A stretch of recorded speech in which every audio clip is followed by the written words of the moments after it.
running quickly. Sim with second. 1v1, and he finds the headshot. Robs can't finish his dinner, and Sin comes in with a 3K to top off the scoreboard here for M80. He's had 2 horrible maps as an individual, even though the calling was really strong on Overpass. But here on Inferno, coming through, top fragging for his team, second in the server. Robs, some great deeds, but he just can't find that final one. That was quick. Cinema. Yeah. You see the relief coming out from M80 right here. Well aware that they almost lost a round, that they almost were guaranteed to win. Beautiful shots by Robs. Not quite enough though. However, it does help Vitality in this round. If they were to win, the money is quickly running out on the CT side. So 1 round away from tying up the scoreline right here. This is it for M80. Can you win the first buy round, Hugo? We have a game on us. Oh, Slack's mollied out, and his teammate now stuck, committed in the corner. They don't clear it. That's a bit lazy, and it will cost you. Slack's 3 peaks as well. 5v3, he survives. Swisher out of sight, out of mind. And then retakes his position anyway. They come running through. That's a crazy movement shot for Swisher. RNG doing a bit of help there. 2v4, careful. Yeah, I'm glad he got a kill, because the decision to go up banana again instead of just play the 5v3. Pretty crazy. Yeah, it's just not worth it, you know. Even though getting a kill right here, trading 1 for 1, theoretically makes your chances of winning slightly higher. It's just not worth the risk. So Swisher is happy about getting a kill right there. Still incredible tough for Vitality to find a way to win this. Especially considering that you have now placed a player secondary middle for M80. They get an information. Saibu will be spotted right here by Hext, and then the rotation can come in. However, it's quite far away, so there we go. Did they just go for it? They do. Oh, M80, they're leaving up a lot of space to Vitality. Can they use that? Seeing that player on the cross. They've got apps locked in. They know. Strong position below the apps. Hex can't find this kill to force. He's waiting for his teammates to come in. Lake does thin the herd, and Hex then activates. No one jumps the gun. I like the Vitality take the space, realizing that apps player is all that stands on A. And yeah, it gets him a plant, but slow retake, put together. Yeah. It's one of those great scenarios where neither of the 2 teams are making a mistake. Vitality is doing exactly what they're supposed to, given the situation they were in a 4v2, and same could be said for M80. It's okay to give up space if you then hold your nerve and make sure to retake together. As you said, lazy peek on here towards Sandbags. Not sure why Messi's not clearing it. It looked like he was focused in on the duel, but then just before he's about to see the player, looks away. 8-8 now. We are in a scenario where it is not unfair to say that M80 could win the series against Vitality. That's 5 crazy. rounds away. It is crazy. It's crazy. In 3 maps. In 3 maps, yeah. As you said, like it's even more impressive. Had they won 2-0 and Vitality just never showed up, we'd be like, yeah, cool, but Vitality never showed up. I feel like we saw Vitality show up a little bit on Dust 2, and we've seen them play some decent Counter-Strike on Inferno as well in the first half, but they were 8-4. It was 8-4. It was 8-3 even. It's 5 rounds in a row. Ooh, yeah. Okay, here we go. Vitality with a pause, back in on the T side. Yet to get around on the offense. Zywoo 6-10. I hate to say it, yeah. He's the one outlier. And Robs was having trouble, to be honest, in his position on CT. He's been having trouble all series. Flamesy has been the light in the dark. Zywoo had a great Dust too. Oh, guess who left the server again? Mezzy. Yeah, that's his 4th disconnect. Oh, dude. He's staying very calm. Yeah. But it can't be fun. At least it's not live. I was just about to say, this one is inconsequential. So that's good. Yes. So I feel like almost, you know, if you have to crash 4 or 5 times in a game, then at least make sure you do it in a pause. Oh, I'm sure he's doing his best to make sure he crashes in freeze time. I mean, he's a pro player. He should be on top of that, you know? Control your PC. I think after this game, there's going to be some work to do. You think so? Yeah, I think call in a technician. Yeah. Get an admin over. If I'm Vitality, I'm shipping a PC straight away. Yeah, I think that's a good idea. Yeah. Had some issues not worth the risk of doing this, and it's so frustrating as a player as well, because it's obviously out of his hands, and he never knows when it's gonna hit him. And it's hit him what, twice during live rounds? Try 3 times, I think, during live rounds. Yeah. 1 time where it didn't matter at all. 2 times where it was actually in the middle of a round where it could have been the deciding factor. So no bueno. Oh dear. No bueno. Well, if you're just joining us, we're going back live, hopefully, unpaused, 8-8. A flawless CT side so far, 8-4 down. M80 dragging us deep in a third map.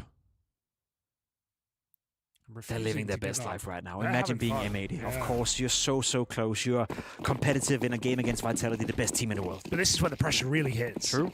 Because it's winnable now. Yeah. It's not a joke. It's winnable, but it's also, you're not out of the woods. You got to earn this down the stretch.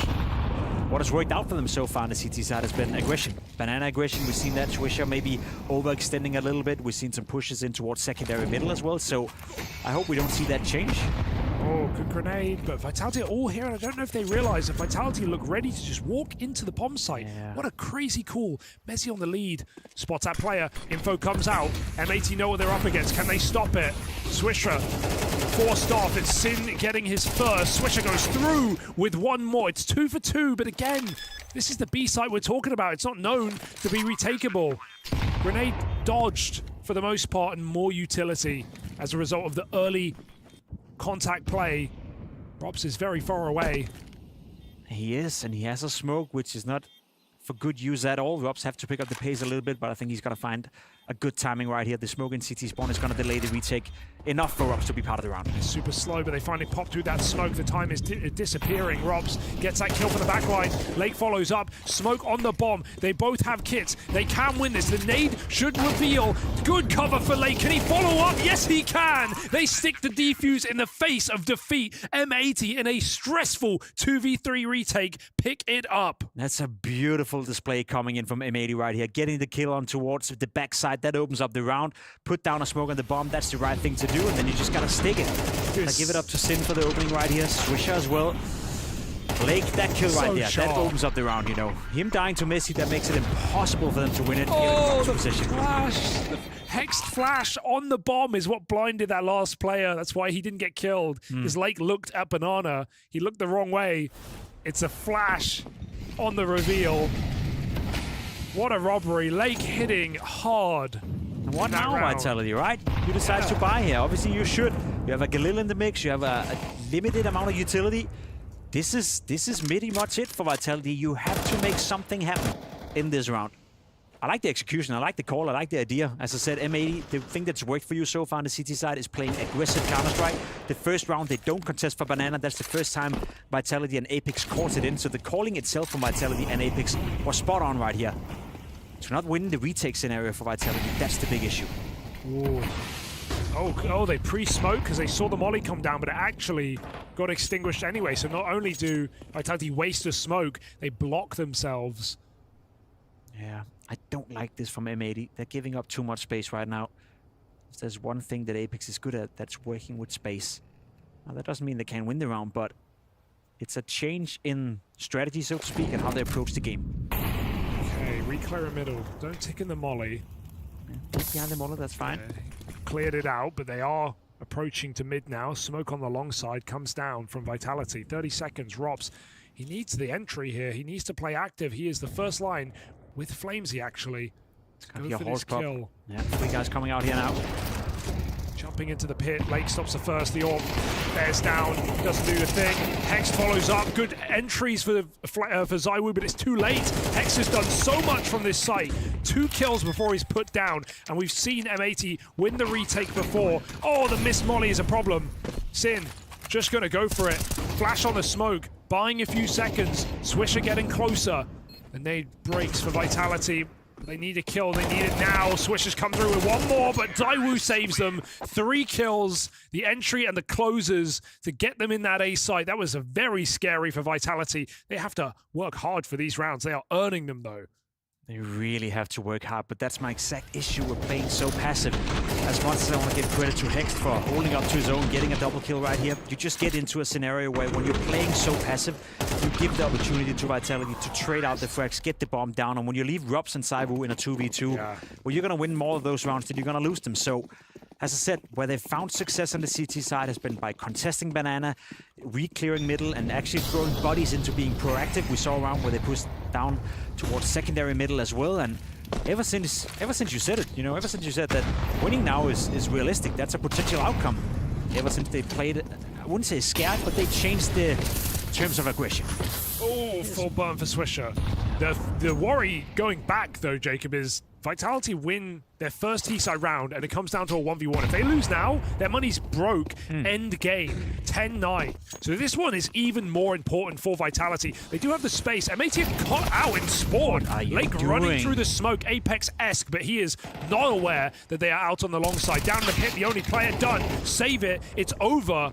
You get caught out shuffling nades in CT spawn. You pay the price. Vitality pick up the pace, and they put their money where their mouth is. Winning a clean gun round saves this game for Vitality. Yeah, credit to Apex right now for doing some great calling. Even the round that we saw a couple of rounds ago where they went in towards the B-bomb side, again, because M80 were playing passive defensive Counter-Strike. The calling was great from Apex. Not being able to win the retake was not so great by Vitality, but right now he's called 3 good rounds in a row, and I gotta say, M80, as you said, you have 2 players in CT spawn shuffling grenades. It's way too passive. They had one guy in the site. They had one guy pit. Yeah. That's it. 4 on CT side and 1 on pit.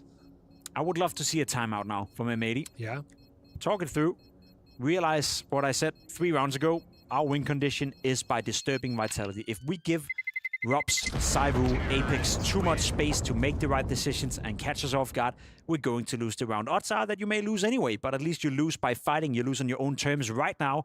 It does feel like the second they came into this 8-8 scenario where they were like, oh, we can win the game, that's when they started to get a little bit scared of winning. Where is Rory Jackson when you need him?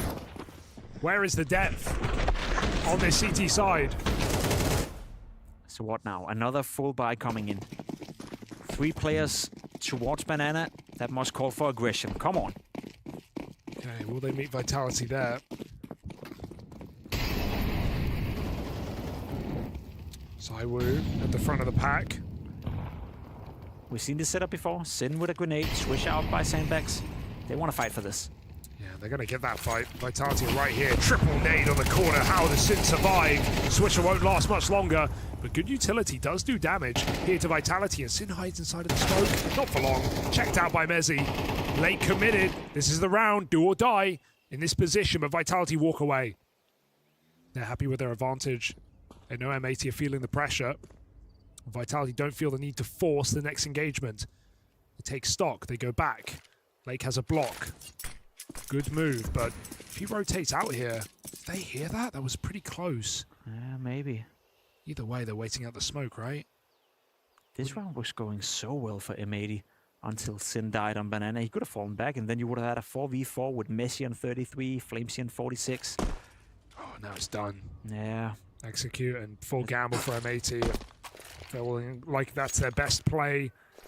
Listen, that's the difference between being the best team in the world and having one of the best in-game leaders in the world and being a little bit unexperienced or inexperienced in these scenarios. I think Apex now has called 4 fantastic rounds in a row, and even though not every single one of those rounds went the way of Vitality, the idea and the read of the game is he's just one step ahead right now, and that's a big part of the reason as to why Vitality are getting very close to winning the series. Absolutely. I like how you draw conclusions from the way the M80 are playing passive on the CT side. There's another example, right? Even though it's a high-risk maneuver, if he stays at top B, he has the chance to multi-kill, to open up a 2v2, to win the retake there, but instead they gamble. Vitality pull back, they freeze, they let M80 overthink it, and then rotate to A, gamble, stack, Vitality just commit with the execute. It's all they have on the map.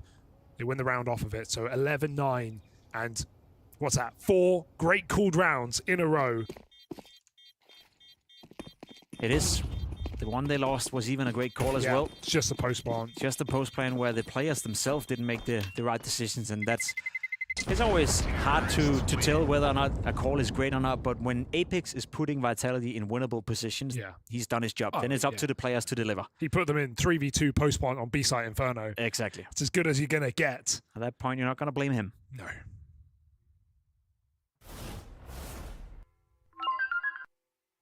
Let's go, bro! We're not fucking losing to those big newbies! Putain! Let's go! Still finding the hype is Apex. Refusing to lose to noobs. You know what? That's a fair sentiment. That's how you have to feel. Before anyone gets mad. That's how you talk when you're within a team. I love that from Apex. Installs a bit of energy into the lineup. Lake getting a kill on towards Messi. That's a lot of damage done with the utility. Something Vitality were excelling at in that first half. So tasting a bit of their own medicine, and now have to find a way to win 4v5. That makes it significantly more difficult for Apex. All right, I want to see this go all the way. Can Vitality manage it? A man down. Do we have a resurgence from M80? That certainly helps. Zywoo forced into the fight by the Molotov. Swisher overwhelms him. Great series from Swisher today. I mean, obviously he had a huge opening map, but he has looked like a star of this team. Rob's trying to break his way back in. This flash won't do much with the setup in mind. Triple pit side. Good nade, but look, hello, look up, Flames! Look up! Too late. Hexter's killed 2. He was on his screen. But 4x3 is a cruel mistress. Yeah, one could imagine had it been Robs coming out right there playing 16-9, he probably would have got that kill. Yeah, but the issue is Robs would never go first, Jacob. That's also true. That's a what-if game and a half. He did die first, but only because Flames didn't get the info. And Apex saving. Yeah, they're answering back now, and what's more important is potentially surviving 5 players in the process. With their economy, that's going to do them a lot of good. Oh dear, so does Apex try something? Does he get weird, or is this just a combat save? Just save. But you want to kill one more? Just go on. You don't want to lose your own weapon over here. Oh, but just kill one. Just one little tilting kill. Just have a little. Go on. Oh. It's the voice in the back of your head. But Apex, a threatening save, but one that he gets away with. M80, flawless round. They've given themselves room now. Look at that quad nade. 2 down middle, 2 down banana. Beautiful call for M80 to start this off. I like that. That's exactly what you want to see. You can also, you know, one thing is being aggressive with your bodies in the game, you know, and actually throwing your bodies into the game. Another thing is doing something like this, where you proactively are aggressive with the utility. And from playing the 5v4, then you can sit back and be defensive. Well, how about throwing your bodies into the game? Oh, they ran down middle, but they got flashed out. They changed their mind. This top util at Car is wrecking Vitality. Again, look at the health. It's like M80 on the T side, starting every round with players on 20, 30, 40 damage. So it was a shot from death. Not like the money is looking too good in the Vitality camp either, so... Dude, could M80 really win this 13-11 on map 3 to put Vitality into the lower bracket? Listen, you're playing round 22 right now versus Vitality. I think it's more than fair to give the credit to M80 for what they've done so far. And by yes, if you're only trailing by 1 round, you can most definitely win the game. Dude, that Slacks has been absent, really, just in this series. Which makes it even more impressive, right? That your player have not had a great game, and yet you still remained very competitive and can still potentially win. Same could be said for Zywoo, though. Great on Dust 2, nowhere to be found on the Overpass, and nowhere to be found on Inferno as well. Yeah, I mean, the first map was good for Slacks, but yeah, I don't think he's had an orb kill. Vitality contact into the site. They explode. Lake needed more. 1, and same from Hex. It's not enough. You've got the money to risk it if you really want to throw in a chance here, M80. But Vitality, it's the contact play again that gets them into a 3v2 post-pod. Much the same as they did on B. They win off a position here. I would have liked to see M80 go for this, but they were too far away. Maybe feeling like with a man advantage for Vitality, it's too much to ask. Yeah, I think the thought process is that losing the next round, they would still be able to buy in the potential final round of the game. So you are buying yourself potentially another buy round should you lose the following. So it is the right thing to do here for Slacks and Swisher. There's no point in trying what's more or less impossible, especially with their positioning. But my God, Vitality now putting themselves in a position where they just need 1 more round. And I feel for Slacks there, because he's just gone and orbed B for the first time, and they've gone for the A pop. Yeah. Just contact. You feel like the orb would have been the perfect weapon to stop that kind of play, like light on flashes until they get into the bomb site. And just not enough on the defense. 2 kills from the 3 players with a nice healthy crossfire. And everyone from Vitality carries their weight. Whenever they play back on the bomb sides, they tend to lose the round. That's been a clear tendency so far on this CT side for M80. So hopefully they're willing to risk something. As I said, they still have a decent amount of money, so winning this round just by one player still secures them a full buy in what could potentially be the final round. And here we go again, Hext aggressive. I love to see this, and guess what? It's paying off straight away if you can execute. He got Jesus. the kill. He got the kill, but it could have been so much more. They've run the long side. This step getting heard by the site player. They smoke it off. They say, if you want to win this, you have to go through spawn. You have to go through B.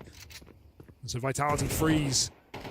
Apex keeping the pressure on this A site, but they're walking the walk towards this B side of the map. Single gets a spot. Full util. Trying to get as much value out of it as he can, but they've gone quiet. He's not convinced. Careful. On the jump. His teammate ready to help out. That smoke is not a wall. They're going to walk right through. Close peek from Flames. That's a messy spray, and look at what it cost them. It might cost them the game. 3v3. Retakeable. Up banana, fast, go M80, but Vitality have the block. They have more util. 3 Molotovs in a post plant. And it's so clear where they're coming from. M80, silent. Maybe a boost up could be nice, but that smoke looks very tall. Looks bloomed well. Deep nade, not going to break the smoke. Instead, just gets more and more damage. And these Molotovs are going to be a nightmare. Vitality, it's been a hard series. It's been a well-fought game by M80, but I feel like they've run out of room. 2v3, flushed out by Molotovs. Vitality burn them down, and they take that opening win.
his wings.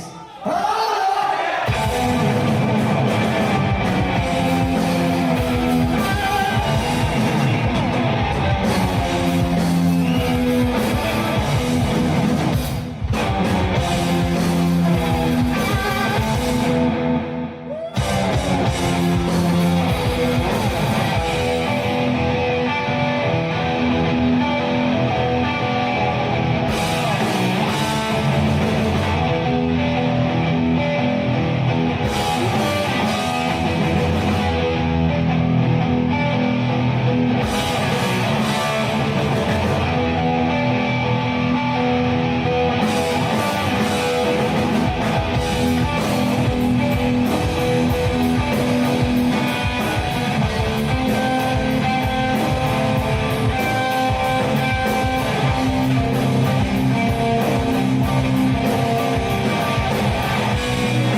Hello, everybody, and thank you for tuning in to the Liberty Report. With us today, we have Daniel McAdams, our co-host. Daniel, good to see you this morning. Good morning, Dr. Paul. How are you this morning? Doing well. Good. Doing Good. well. Got a couple items we're going to deal with today. I'm going to have a little statement about an economic matter that caught my attention, but the main part of the program, we will be explaining away all the confusion about, are you allowed to burn a flag, or should you be executed for it? And the other thing is, there's a poll done recently that would be a bit encouraging, and say maybe to a degree we could call it good news. But before we start on that, I want to mention something because it's been in the news and we've mentioned it on the program, and that has to do with Intel. We just heard just the other day that the United States invested $8.9 billion to buy 10% of Intel. The word buy is not exactly correct, but we've invested money and we have ownership of 10% of Intel, which was very disturbing to me and is still disturbing to what it really means about why are we doing this. And I see it as a danger sign because the plan is that they're going to do a lot more of this. And Trump and others in his administration have always been very supportive of what they call a sovereign wealth fund. And that's where the government is very much involved in a lot of corporations. And here, the National Economic Council director, Kevin Hassett, has announced, yes, we want to do this. We want to have more involvement. And if you look at the balance sheet of Intel, it's not doing well.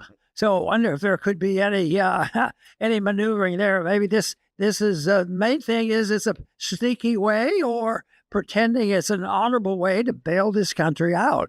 But anyway, it looks like we're involved, and it looks like some people believe it should keep going.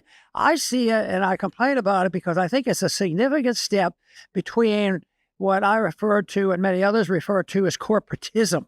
And we have so much of that where the corporations run things and they have their lobbyists in. As an example, the military-industrial complex, the pharmaceutical industry, the educational industry, all these people, are very, very much involved.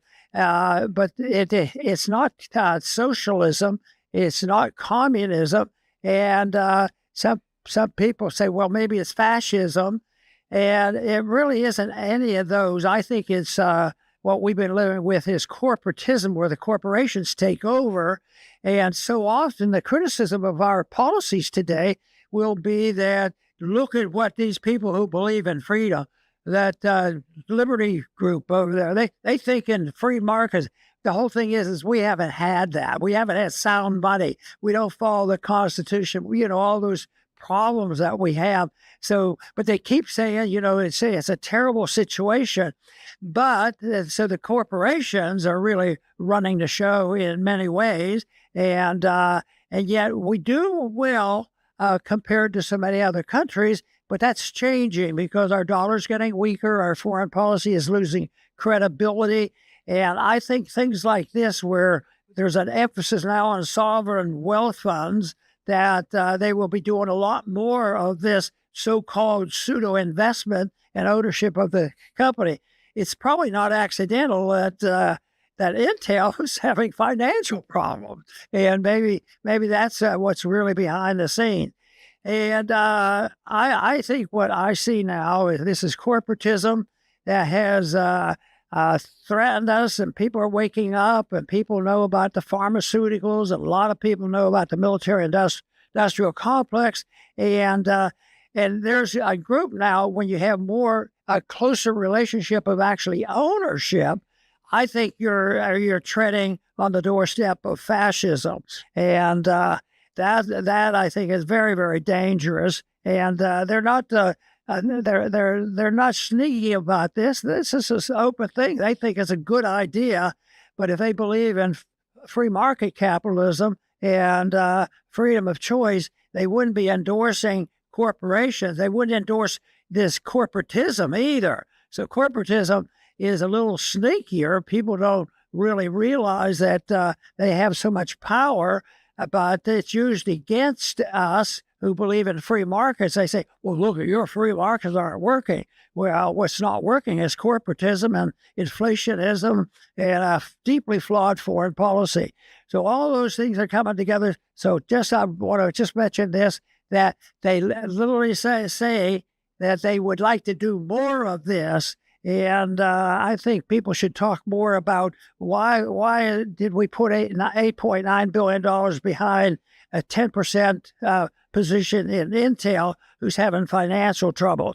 So it's information people need to know, whether it's on foreign policy or monetary policy, to really make a good judgment. So that's my little tidbit today on economic policy. And we want to go into our first subject, and that is the issue of the flag burning, which was something many years ago I had a vote to cast on that subject. And this article says Trump signs order to criminally charge those who burn U.S. flag in protest. So it looks like protest is the problem. And that's skirting on the grounds of First Amendment rights, and why do they want to do it? And if there is disruption, who should be in charge of it? So there's a complexity there. But so often, what we find is when people get into this, it's a very emotional issue. Patriotism rides very high in the flag between more or less sacred, and we have to be cautious about how we handle it. Yeah, I know it was an executive order that Trump signed yesterday, and it does feel an awful lot like an attempt to deflect people's eyes from things that are upsetting his base. You know, the Epstein files, what's happening in Israel and Gaza. This is, I think, probably supposed to be sort of a feel-good move to get people on board. But then again, these aren't the 1980s anymore. And as you say, in the late 80s, the Supreme Court ruled that flag burning is a form of expression protected by the First Amendment. So we're sort of going back to that again in a sort of jingoistic way. If we can put that first clip up, this is from The Guardian. I just clipped this when they first came out yesterday afternoon. Trump signs order to criminally charge those who burn U.S. flag in protest. Now, this is interesting because he's going to try to circumvent the Supreme Court decision. And I go to the next one, you'll see what he said. Donald Trump signed an executive order on Monday instructing federal prosecutors to pursue criminal charges against individuals who burn American flags during protests. The order tells the U.S. Attorney General Pam Bondi to look at cases where people burn flags and see if they can be charged with other crimes like disturbing the peace or breaking environmental laws. And the purpose of that is to get around the 1989 decision by the Supreme Court in Texas versus Johnson that ruled that destroying the flag is protected political expression under the First Amendment. Now, we do have a clip to hear what President Trump's was talking about when he signed the EO. If we can get that clip up, and let's listen to that whole clip. You might want to put in that earpiece, Dr. Paul, while we're queuing up this clip here, that first clip. Let's listen to what President Trump had to say about it. And what the penalty is going to be, if you burn a flag, you get 1 year in jail, no early exits, no nothing. You get 1 year in jail. If you burn a flag, and what it does is incite to riot. I hope they use that language, by the way. Did that? Incite to riot. And you burn a flag, you get 1 year in jail. You don't get 10 years, you don't get 1 month. You get 1 year in jail, and it goes on your record. And what the penalty... Now go to the next clip. I'll just finish with this intro part, Dr. Paul, because Michael Tracy, who we both know is very insightful, and he manages to get people irritated with him on all sides. If you put that next clip up, he noticed something very interesting in this executive order. He said, what are the odds that Trump actually read his own executive order?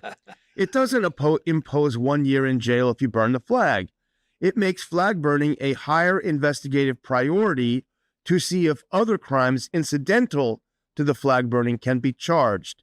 It specifies no jail term. So he may not have even read his own executive order. Let's say the flag was used to incite a disruption and violated to some degree is hardly going to be treason or what else. But if they do that, how do they get the federal government involved? This is just so much more big government, centralized government, a new federal law, and we're going to put you in jail for the main goal here, and I think the president recognizes it, is an expression. People want to express their frustrations over it. But if it's a local, it should be a local issue, and they should deal with it. But even then, they can take it into consideration whether they were just expressing themselves and they weren't causing a riot and different things of that sort. But I think that this whole thing is, so far overboard in emphasis that the more they do this, the more they incite people. Boy, I want to look at the publicity you can get, for our issues that we want. So it's a really a challenge to patriotism. Do you understand patriotism, and what does it mean? And if you can, because we don't, that's all we talk about going to war and supporting the troops because you want to be patriotic. And so it's the flag is the issue. And then again, how would they handle this? Because people don't want to talk about this either. What have we used the flag for since 1945? Yeah. I mean, the flag, why don't they talk about sovereignty? We've delivered it to United Nations, to Israel, and all over the place. And then we have this moral and financial responsibility. Now, that's a serious matter. And then they're going to dwell on the fact that somebody, burnt this flag, which is pretty bad, I mean, it's just there. But I think it backfires on the people who object to it, because the objection, gets it out in the news, and they get some of their publicity they think is important. Yeah, our good friend John and Nisha Whitehead at the Rutherford Institute, and I forgot to make a clip of this, but he has a great column out today about this, and I did put it up on the Ron Paul Institute website as well. But he talks about this as a smokescreen for more authoritarianism. I'm just going to read a couple of sentences. I should have put them up, but I forgot to do it. He's talking about attacks on speech. He said, what the left enforces with trigger warnings and deplatforming, Trump enforces with prosecutions, cultural rebranding, and militarization. And this is a great point he makes. They are snowflakes of a different political persuasion, but the result is the same. Dissent is silenced, history is rewritten, and only the approved narrative remains. And he says, let's not confuse patriotism, love for or devotion to one's country, with blind obedience to the government's dictates. That is the first step towards creating an authoritarian regime. That's powerful. Well said. There, and that's what they should be. John is great. Yeah, John and Nisha are great. But the funniest thing about this is sort of the punchline of the whole thing. Yeah, and as you said, neither of us thinks flag burning is a neat idea. It's kind of dumb. There certainly are better and more effective ways of protesting or making your position known. But the funniest thing, the punchline of this whole thing, if you put that next clip up, he actually literally took a page out of Hillary Clinton. It's to the T. And Glenn Greenwald points it out. He said, among the lamest aspects of Trump's flag-burning executive order is how tired it is. Politicians have been demagoguing this dumb idea for decades. Hillary championed a ban on flag burning when she started running for president in 2005, with language identical to Trump's. And as he points out there, including her bill calls for up to 1 year in prison. So Trump, thinking that he's going to wave some red meat, actually took a play out of Hillary Clinton's playbook. That should challenge some people's obsession with what they think is patriotism and reassess what they're talking about. It is a distraction, and I tried to point that out. I mean, there are so many things that abuses the rights of the people, and that's what we should be talking about. And what what the flag, could mean, living in a free country. But that, once again, is what the people versus the government. This is just big government, whether there's economic policies or what. It's building more power into the military. But I think it's a shame that so many people, go along with this and don't ask the question. This is hardly, the biggest issue on the table today. But besides, it's gone through the Supreme Court. Yeah. Twice, I think. Yeah. 2 versions of it have gone through. Well, I've even seen some people on the right criticizing this as a bad idea. Yeah. So who knows? Maybe he meant well, but who knows? So the second thing we want to tackle today is a new poll that came out. And of course, we always like polls, especially when they go in the direction that we think is positive. Now, this one is a mixed bag for me because it's interesting to watch the shifts in opinion, but I wouldn't ask the question this way. But put this one up. This is a new critical issues poll for the University of Maryland. And it says Americans are now more sympathetic to Palestinians than Israelis. Wide gap emerges between younger and older Republicans even. Now, this is University of Maryland Critical Issues Poll. And of course, it was written up by our good friend Dave DeCamp.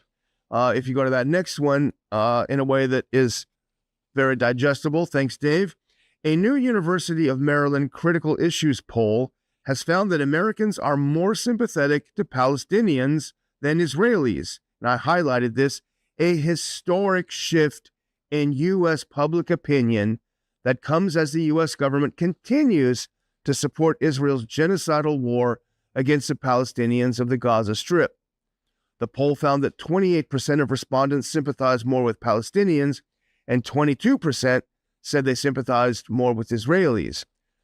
Sympathy for Palestinians is stronger among Americans ages 18 to 34, with 37% of them saying they sympathize more with Palestinians and only 11 sympathizing more with the Israelis. So public opinion in the U.S. continues to shift radically, and it's skewed more heavily toward the younger generation against Israel because people, again, are seeing in real time what's happening. They're seeing children starve, and they tend to not like that. This also involves the emotions of people because what's mixed in here is religious beliefs. And these religious beliefs can be the most important thing there is. So whether it's Christianity, Judaism, Islam, and yet there's still, I think there's room to offer up the principles of non-aggression in all those religions. But right now they're sort of mixed up. When you look at the evangelicals, I can't quite figure out, why they wouldn't be outraged by this.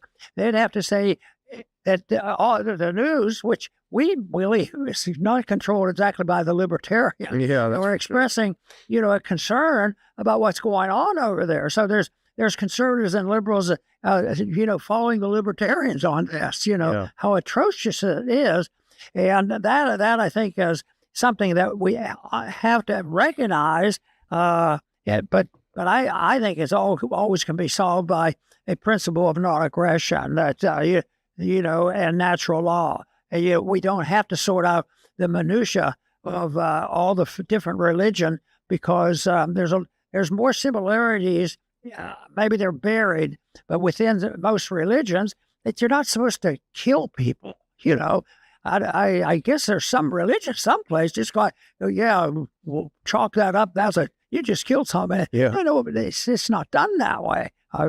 But I think that I sort of like this poll to show that I sympathize with young people. Yeah. And the young people were saying, we don't need this because I think it's such a foolish thing because I always claim it isn't. The young people don't get to declare the wars. Yeah. And they get together. I said, they don't get together. And the young people of two countries get together and say, wouldn't it be a pretty neat thing if we'd have a war like they're playing a football game? Yeah. Doesn't work that way. Yeah. And the reason I think for me at least, the poll, the question is unfortunate is because, I don't think you need to take sides. And I think you've said that. We don't have to sympathize with either side. Now, obviously, when one has so much more predominance of power and is using it in a way that we disagree with, you would tend to emotionally sympathize. But, what about sympathizing with the United States and the American taxpayer and our moral fiber? But you talk about non-aggression principle, and that's the area where the United States does come in, because the U.S. sending bombs and bullets, weapons, and money to Israel to commit these heinous crimes, that's aggression on our part too. So as non-aggressionists, we oppose the aggression of our own government, enabling the aggression and the murder of the Israeli government. When you think about why Americans are increasingly feeling more sympathetic to Palestinians and Israelis, well, here's an excellent example, in a horrible, horrific term from yesterday. And I'll put this next one up. This is Alex Jones. He put this out on X, and there's video there we will not show on this program because it's among the most horrific things I've ever seen. But Alex Jones says, live on air, Israel bombs civil defense teams as they try to retrieve the body of journalist Hossam al-Masri, killed in an Israeli strike on Nasser Hospital. Ongoing crimes before the eyes of the world. As Netanyahu says, the first bombing of the hospital and the second later of rescue workers was a complete and total mishap. Also, the tooth fairy is real, said Alex Jones. So what they did is they bombed. Now, first of all, bombing a hospital. Remember when they were accused of bombing that first hospital, Dr. Paul? They said we would never do such a thing. Now they've bombed every single hospital in Gaza. But so they went in and they bombed this hospital. They killed a journalist.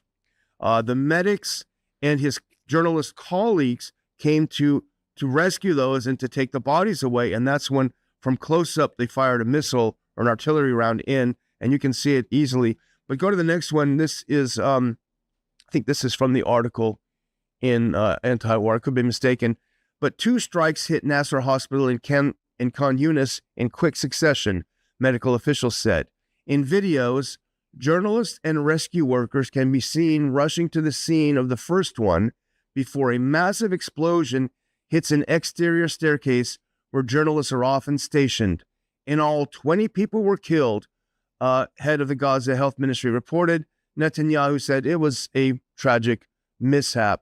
But in all, Dr. Paul, they murdered 5 journalists, and that brings the total to well over 200 journalists that Israel has killed in this war, which, as someone pointed out, and I didn't put the graphic up, is more than every single war we've been in since the Civil War combined, is how many journalists have been killed. And 1,400 medics, I should say, by the way.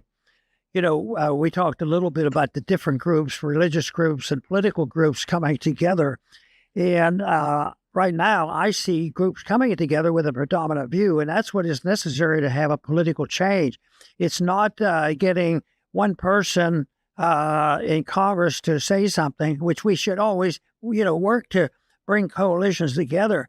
But I see the individuals that I alluded to, like religious differences and social differences, and right now they've come together in a way, and the predominant view is now going against this type of activity in Israel. Yeah. And I think that's very meaningful, and I think it's going to have and play a major role in it, because I think it was that is something that I witnessed and learned later on about Vietnam. Just think of all that went on for years and years. Well, what about where the information was not revealed to us in Afghanistan, the Middle East? I mean, you can go on and on. Even at this time, Ukraine. But you have to get a predominant viewpoint where the politicians. That's about the only thing you can wake them up if you wake the politicians up. Hey, it looks like we're getting a lot of grief at home. Yeah. And then they have to decide to change the position. But right now, the politicians are very, very slow in changing the people who are in charge of our foreign policy to quit sending the money to where the slaughter is occurring. It's good that you mentioned religion, because I think it's important for people to understand that there are plenty, I would say a very large group of Jews in America who are against this on the left and the right, progressives and more conservatives, who say this is a distortion of our religion. We value human life. What's happening there is going against our religion, and you're hearing those voices more and more. So it's certainly the religion does play a role in people who feel like it's being exploited for bad purposes. And that should be pushed in the other direction. It should bring people together and look at the things that could be commonplace and where we have to live. But when the individuals and governments stay out of it, there's so many examples in history and in geography that different factions actually live next door to these different factions that we see now, fighting these wars. And they would they worked out their differences and they became neighbors and I think that is, if we had less government mandates and less government stealing money from the people and enslaving them into fighting these wars, just think of I don't know what the numbers are, but they're atrocious in Ukraine. Yeah. The numbers are horrible there. And I think something like Ukraine, I would tend to add the casualties up as one group because they're both fighting to what's under and avoid the whole subject of what kind of a role did NATO play on this? They don't talk much about that. I do want to thank Georges for that $25 contribution to the show. We appreciate that. Sometimes it does help to humanize what is an otherwise inhuman act. If you go to that next clip, you can see one of the journalists who were slaughtered yesterday by Israel. It's a young woman. She's definitely not Hamas. Hamas does not allow women in their ranks, so any claim that she is would be wrong. But she's a mother. Her name is Miriam. And she's a mother and a journalist, documenting what Israel was doing, a voice for her people. And she was slaughtered yesterday at the Nasser hospital. This next one may even hit a little closer to your heart, Dr. Paul, if you go to the next one. This is the gentleman on the left is a surgeon, I believe, and his wife is a journalist. Right after they finished making this video, they were also slaughtered by Israel yesterday.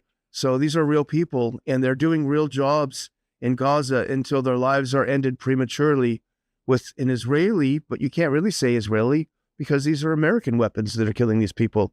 And it's absolutely heart-wrenching. Boy, that is for sure. Yeah. Well, I'm going to close out now to thank everyone for watching the show. Please do hit that thumbs up or like wherever you're watching us. Please subscribe to our channel. Please pass the show around. Please go to ronpaulinstitute.org and read our articles every day and subscribe so we can keep in touch and we can keep the information flowing. Over to you, Dr. Very Paul. good. I want to thank everybody for tuning in today to the Liberty Report, and I deeply appreciate your support. And I also want to remind everybody that the problems are not complicated and the answers are not complicated if we could just galvanize enthusiasm for a simple goal. Do whatever we can to promote peace and prosperity and not to use aggression against other people to try to make them live and think like what other people do. That would solve a lot of our problems, and that's what we'll continue to work for here at the Liberty Report. I want to thank everybody for tuning in today. Please return soon.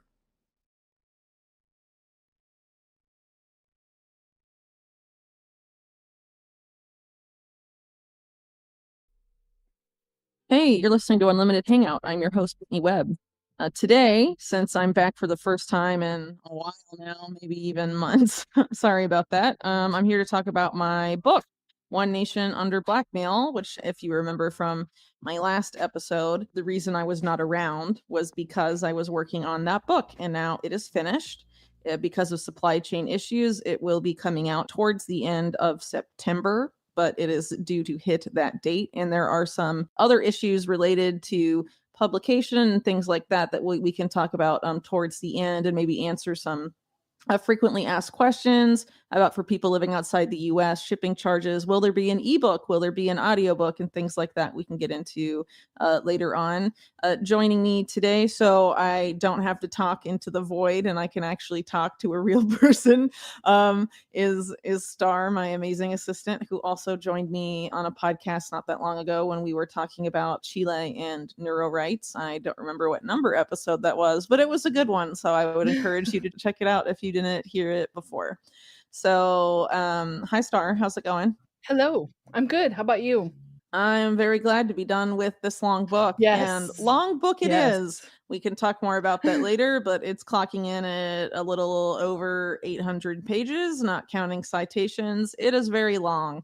So, I should probably just start by explaining why the book is very long.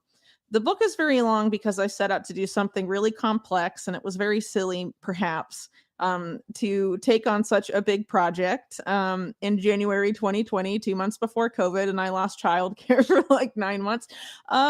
Anyway, so basically, the thesis of the book, for people that are familiar with it, is that I am seeking to place Epstein in context. So, what does that mean?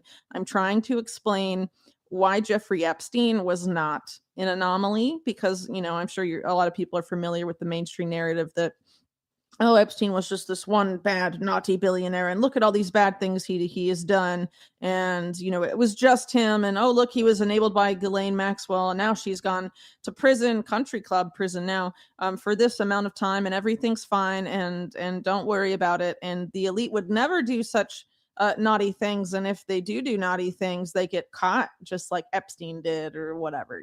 That's sort of the mainstream whatever narrative about the whole thing. So this whole book is basically to show you, no, he's not an anomaly. And two, that there is a very specific network that enabled his activity. And I basically trace back the history of that network to its beginnings, mainly more or less in like the 1940s or so. And so I follow it throughout history until we get to Epstein, and then I place Epstein in the context of that, and then with that information, I revisit a lot of really important events during Epstein's career that have not really been explored really by anyone, as far as I'm aware, and a lot of that part has to do specifically with the Epstein Bill Clinton relationship, and not just the Epstein Bill Clinton relationship after Clinton wasn't president. It's more specifically focused on when he was president. So 1990 stuff. And I think a lot of that is really significant. So I do cover some stuff after that. Like, I talk about the basics of the sex trafficking operation, what it was about, the big patterns there. I do talk about Epstein and Clinton, and after Clinton was no longer president, Prince Andrew, Bill Gates, all of that stuff is still in there, and I get into a lot of the tech stuff and some of the reporting that I've already done on those matters is expanded in that last part of the book. But basically, I'm trying to place Epstein in the context of this network. So what is this network? It's complicated because a lot of people, when you're talking about intelligence ties, for example, with Epstein, a lot of people like to be like, oh, it was this agency he was affiliated with, or it was this agency. And it's a lot more complex than that when you look into it. And I think that a lot of that is just because the world of intelligence is a lot more complicated than just saying, oh, this is what the CIA does, or oh, this is what Mossad does.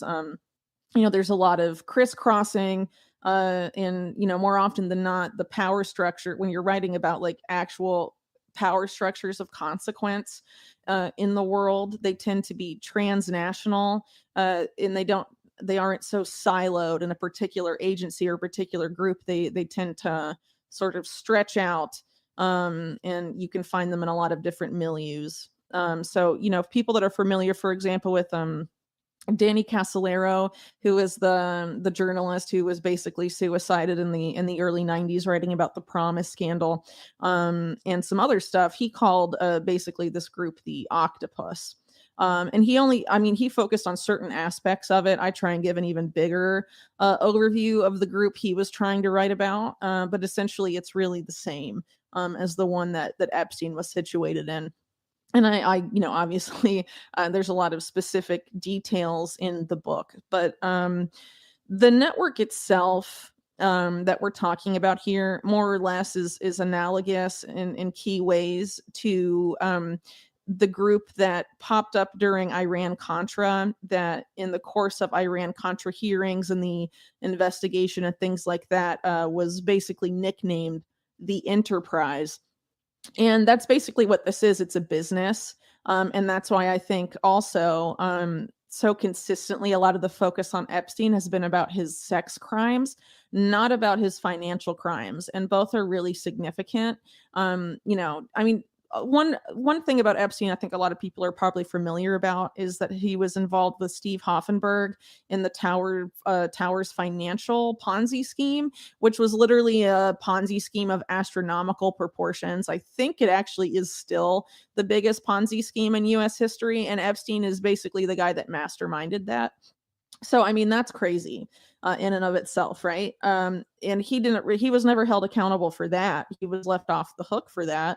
Hoffenberg, who obviously was guilty as part of that, he ended up taking all of the fall as opposed to Epstein. But you know, it's interesting that he'd get let off for that and then pop up in a bunch of really bizarre fundraisers for the Clinton family.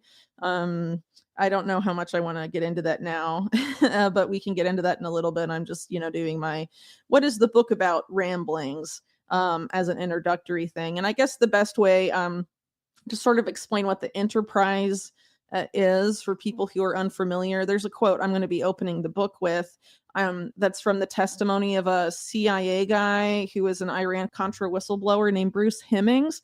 It's about 2 paragraphs long, so it's not that long, so I'll just read it, and it basically is him talking about the people who are responsible for Iran-Contra. And as I mentioned earlier, there's no way that this group like just formed in the 80s under Reagan. This is something that predates the Reagan era by several decades, but I think the Reagan era is when these guys really like took over in a really big way that they weren't able to accomplish so much before. So anyway, that quote starts off like this. Who are these people? They are the group that are popularly called the Enterprise. They are in and outside the CIA. They are mostly right-wing Republicans, but you will find a mix of Democrats, mercenaries, ex officio mafia, and opportunists within the group. They are CEOs, they are bankers, they are presidents, they own airlines, they own national television networks, they own 6 of the 7 video documentary companies of Washington, D.C., and they do not give a damn about the law or the Constitution or the Congress or the oversight committees, except as something to be subverted and manipulated and lied to. They abhor sunlight and they love darkness. They deal in innuendo and character assassination and planted stories, the incomplete thought in sentence. They burn and shred files if caught. They commit perjury and when caught have guaranteed sinecures with large U.S. corporations. If you let them, they will take over not only the CIA, but the entire government and the world, cutting off dissent, free speech, a free media, and they will cut a deal with anyone, from mafia to Saddam Hussein if it means more power and money. They stole $600 billion from the savings and loans and then diverted our attention to the Iraqis. They are ripping off America at a rate never before seen in history. They flooded our country with drugs from Central America during the 1980s, cut deals with Haro in Mexico, Noriega in Panama, and the Medellin and Cali cartels in Castro, and recently the Red Mafia in the KGB. They ruin their detractors and they fear the truth. If they can, they will blackmail you. Sex, drugs, deals, whatever it takes. So that's Bruce Hemmings. He was a guy that worked in the CIA, refused to cover up Iran-Contra stuff when it came to light, sort of styled himself a whistleblower, basically attempted but failed to dedicate his life after he was basically forced out of the CIA for not towing the line. He wanted to bring rogue operations to light and sort of clean up the CIA. Obviously, that doesn't go very well for people that try to do that. But that, you know, that's a pretty telling thing there, because he made this claim and like these statements in the late 1980s. Okay, so I think by now it's pretty safe to say that it's not just a mix of mostly right-wing Republicans. It has to be both parties, and has obviously expanded to be a lot, you know, more powerful than it was at the time this guy was making these statements. But if you cut that at the end, that, you know, they'll do whatever they can, they'll blackmail you, they'll do anything for more power and money. All they want to do is cut off dissent, free speech, and a free media. I mean, I think it's pretty easy to see that in a lot of ways, what this guy was sort of warning about was pretty prophetic, to say the very least, and should remind people that the least of our problems are you know, that, Jeffrey Epstein's gone and the world is all okay now. Like, no. The people that enabled him are still there, and he's like a fall guy for stuff they were all involved with for, a long time. Any thoughts? I love that part that you said at the end there about it's obvious to see like what he was talking about, and where we're at right now with the blackmail. I mean, they can have something on everybody right now. Everybody. They can get you. Yeah. Well, that's basically why I get into the tech stuff at the end of the book, Mhm. because I'm pretty much, at the beginning of the book, I go over a lot of different sex blackmail operations tied to intelligence within the same network, going like way, way, way back. But basically, a lot of these guys, including Epstein, tried to really get cozy with the top guys at Silicon Valley. And I think that's just because, now whatever they wanted to blackmail people with, before it took sophisticated intelligence assets. It took, people like Epstein with, like trafficked women and having to set them up at the right place with pinhole cameras and all of this stuff. Like Right. now all your secrets are in your digital footprint, basically. Yep. And so they can just get it whenever they need it. They don't have to set up a congressman with some, teenager. They can just, if he tried to go on Pornhub or something Right. once, they just need Yeah. need something like that, and then it's over their head, forever, basically. And that's also what I also say at like the very end of the book is that's part of why people like Epstein and Ghislaine Maxwell are irrelevant and expendable now. Because they did manage to sort of ingratiate themselves in those circles to an extent after Epstein's first arrest, because they could see where this was going. But they don't really have the same power they used to in like today's world. Mhm. And if you see, I mean, a great example would be Ghislaine's father, Robert Maxwell. I mean, once you become more of a liability than an asset, you usually get canned, Yeah. right? Mhm. Yeah. So I guess I should go over some of the structure of the book really quick. So the book is basically in two parts.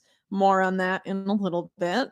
And so the first part of the book is everything basically leading up to Epstein. Though, I mean, like Epstein and Leslie Wexner and stuff are sort of woven throughout the first part, but because it's like more historical, it's obviously they weren't really around then. So the beginning of the book opens up with what I sort of pinpoint as the formal fusion between organized crime networks and intelligence, which is Operation Underworld, which took place in World War II. It was the Office of Naval Intelligence basically teaming up with organized crime, the National Crime Syndicate, as it's often called, which is basically sort of dominated by the Jewish and Italian mobs. And, you had people like Lucky Luciano, Mayor Lansky, Bugsy Siegel, all those types of guys, sort of in that criminal network at the time. And I do point out in the book too that it was kind of, the National Crime Syndicate was like sort of a decentralized network of different organized crime actors. But anyway, they team up with the Office of Naval Intelligence. It's justified as being something out of wartime necessity, but it's really a lot more complicated than that. And basically, this is before the CIA existed. So the precursor to the CIA was involved, and to an extent, it wasn't just the Office of Naval Intelligence. The OSS, or Office of Strategic Services, did have some involvement with it. And basically, the OSS was sort of like a boys club, like the old boys club. It was like a bunch of the leadership roles were usually from like, American oligarch families of great wealth or influence, or people with a lot of that used to work for big players on Wall Street and stuff like that. So, U.S. intelligence from the very beginning, like very much interwoven with the oligarchy. So it basically starts, basically the idea there is to show that these people realized they could be great business partners, basically teaming up and running the covert stuff behind the scenes, right? And so some of these oligarch families that I sort of talk about in relation to the OSS, and these other groups were, for example, involved with like the drug trade or the opium trade in China. going back a long, long way, right? And obviously, the mob got involved with that, and then intelligence got involved with that. And basically, it's the formation of a business. And it's no coincidence, really, that later on you have these guys, basically, they're the enterprise by the 1980s. I mean, it really is like a business, but it's a it's a really messed up business, for lack of a better word, because it's basically, arms trafficking, drugs trafficking, sex trafficking, really extensive, subversion and corruption of institutions. So anyway, after that, I talk about some of the important businessmen that were linked to the mob and became really influential. Talking about the Bronfmans, for example, because they're sort of a key family to watch throughout the book, including once Epstein comes into the picture. And I start to get into some of the stuff that my original series at Mint Press News about Epstein opened with, the Lewis Rosenstiel, Roy Cohn, J. Edgar Hoover blackmail stuff, how organized crime fits into that. And afterwards, I sort of explain how Israel fits in. So, I basically talk about the formation of Israel, how the Haganah, which is the precursor to the IDF, has a lot of ties to the same organized crime and intelligence network, specifically like British intelligence and to an extent, some U.S. intelligence, really more British intelligence involvement with, sort of tacitly supporting the Haganah and some of these other groups, how people like the Bronfman, some of these other businessmen were supporting them, and how the mob themselves in the U.S., mainly the Jewish mob, were sending a lot of weapons over to the paramilitary groups in Israel. And as a result, when Israel's created, you have those networks still really established in a big way. And these are a lot of the people that have a lot of influence on early Mossad, for example, or the early security state of Israel, the IDF, and all of that. And really those associations, persist in some key ways to today. So obviously, that's an overview of the first 3 chapters. So you probably get an idea, that this is like a lot of background, but it's a really important story, I think, to be told, because what I'm trying to do in the book is make a really detailed case for not just like putting Epstein in context and all of this stuff, but trying to really chart out the best way I possibly can, and the most detailed way I possibly can, how these power structures came to be and how they persist, because we can't really change anything unless we can identify, to the greatest extent possible anyway, with like open source information, what's going on.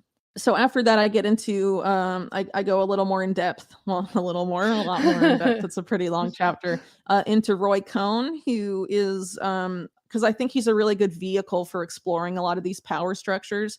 So in that chapter, I actually start off with his parents. So I go like back in time, even before the Operation Underworld stuff, to sort of explain how organized crime became so deeply enmeshed with New York politics. And this is like going back to the 20s and 30s and stuff. Because by the time Operation Underworld happened, I mean, the National Crime Syndicate basically ran the Democratic Party in New York, and that had a lot of influence beyond, because, I mean, keep in mind, right, Franklin Delano Roosevelt was like a New York Democrat, right? So, and he was in power at the time of World War II. Not saying that means he was like automatically affiliated with it, but that particular part, I mean, he had to make deals with the mob to get elected, basically. Right.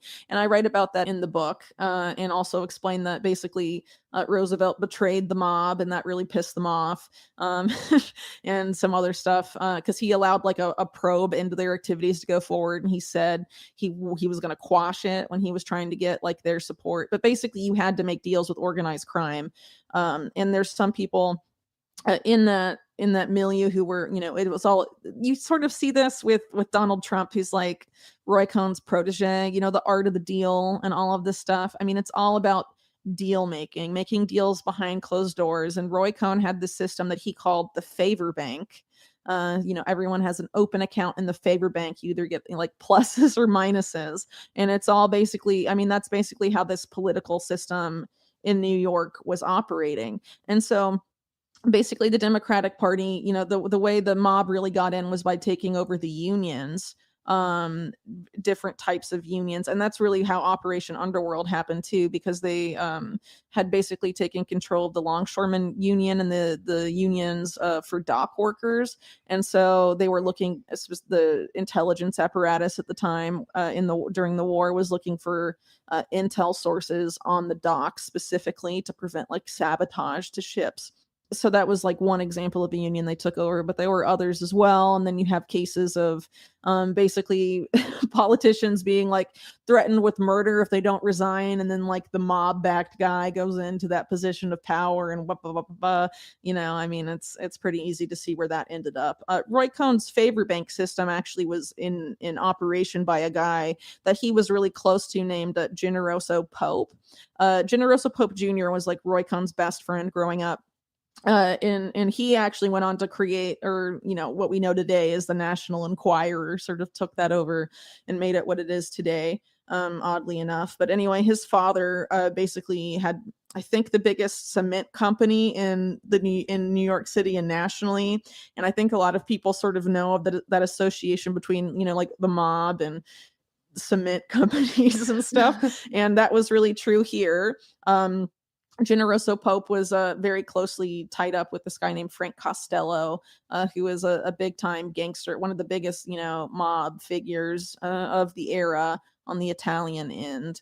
And what was one of the inspirations for The Godfather, which of course is a famous movie, but first it was a novel. And apparently, Vito Corleone is a composite of Frank Costello and some other guy. So, Generoso Pope's his junior's godfather, like actual godfather, was Frank Costello, oddly enough. So he basically is kind of like a weird godfather figure here too. But he basically had this favor bank deal system, the Generoso Pope guy, and so he was very deeply enmeshed with the mob. But he also controlled basically the Italian vote, like the Italian immigrant vote in New York City, because he controlled all of the Italian language newspapers. And so Roy Cohn like sees that, and from a very young age cultivates all these people with huge media holdings, including some of his like best childhood friends, and not just like the Generoso Pope Jr. guy that has the National Enquirer.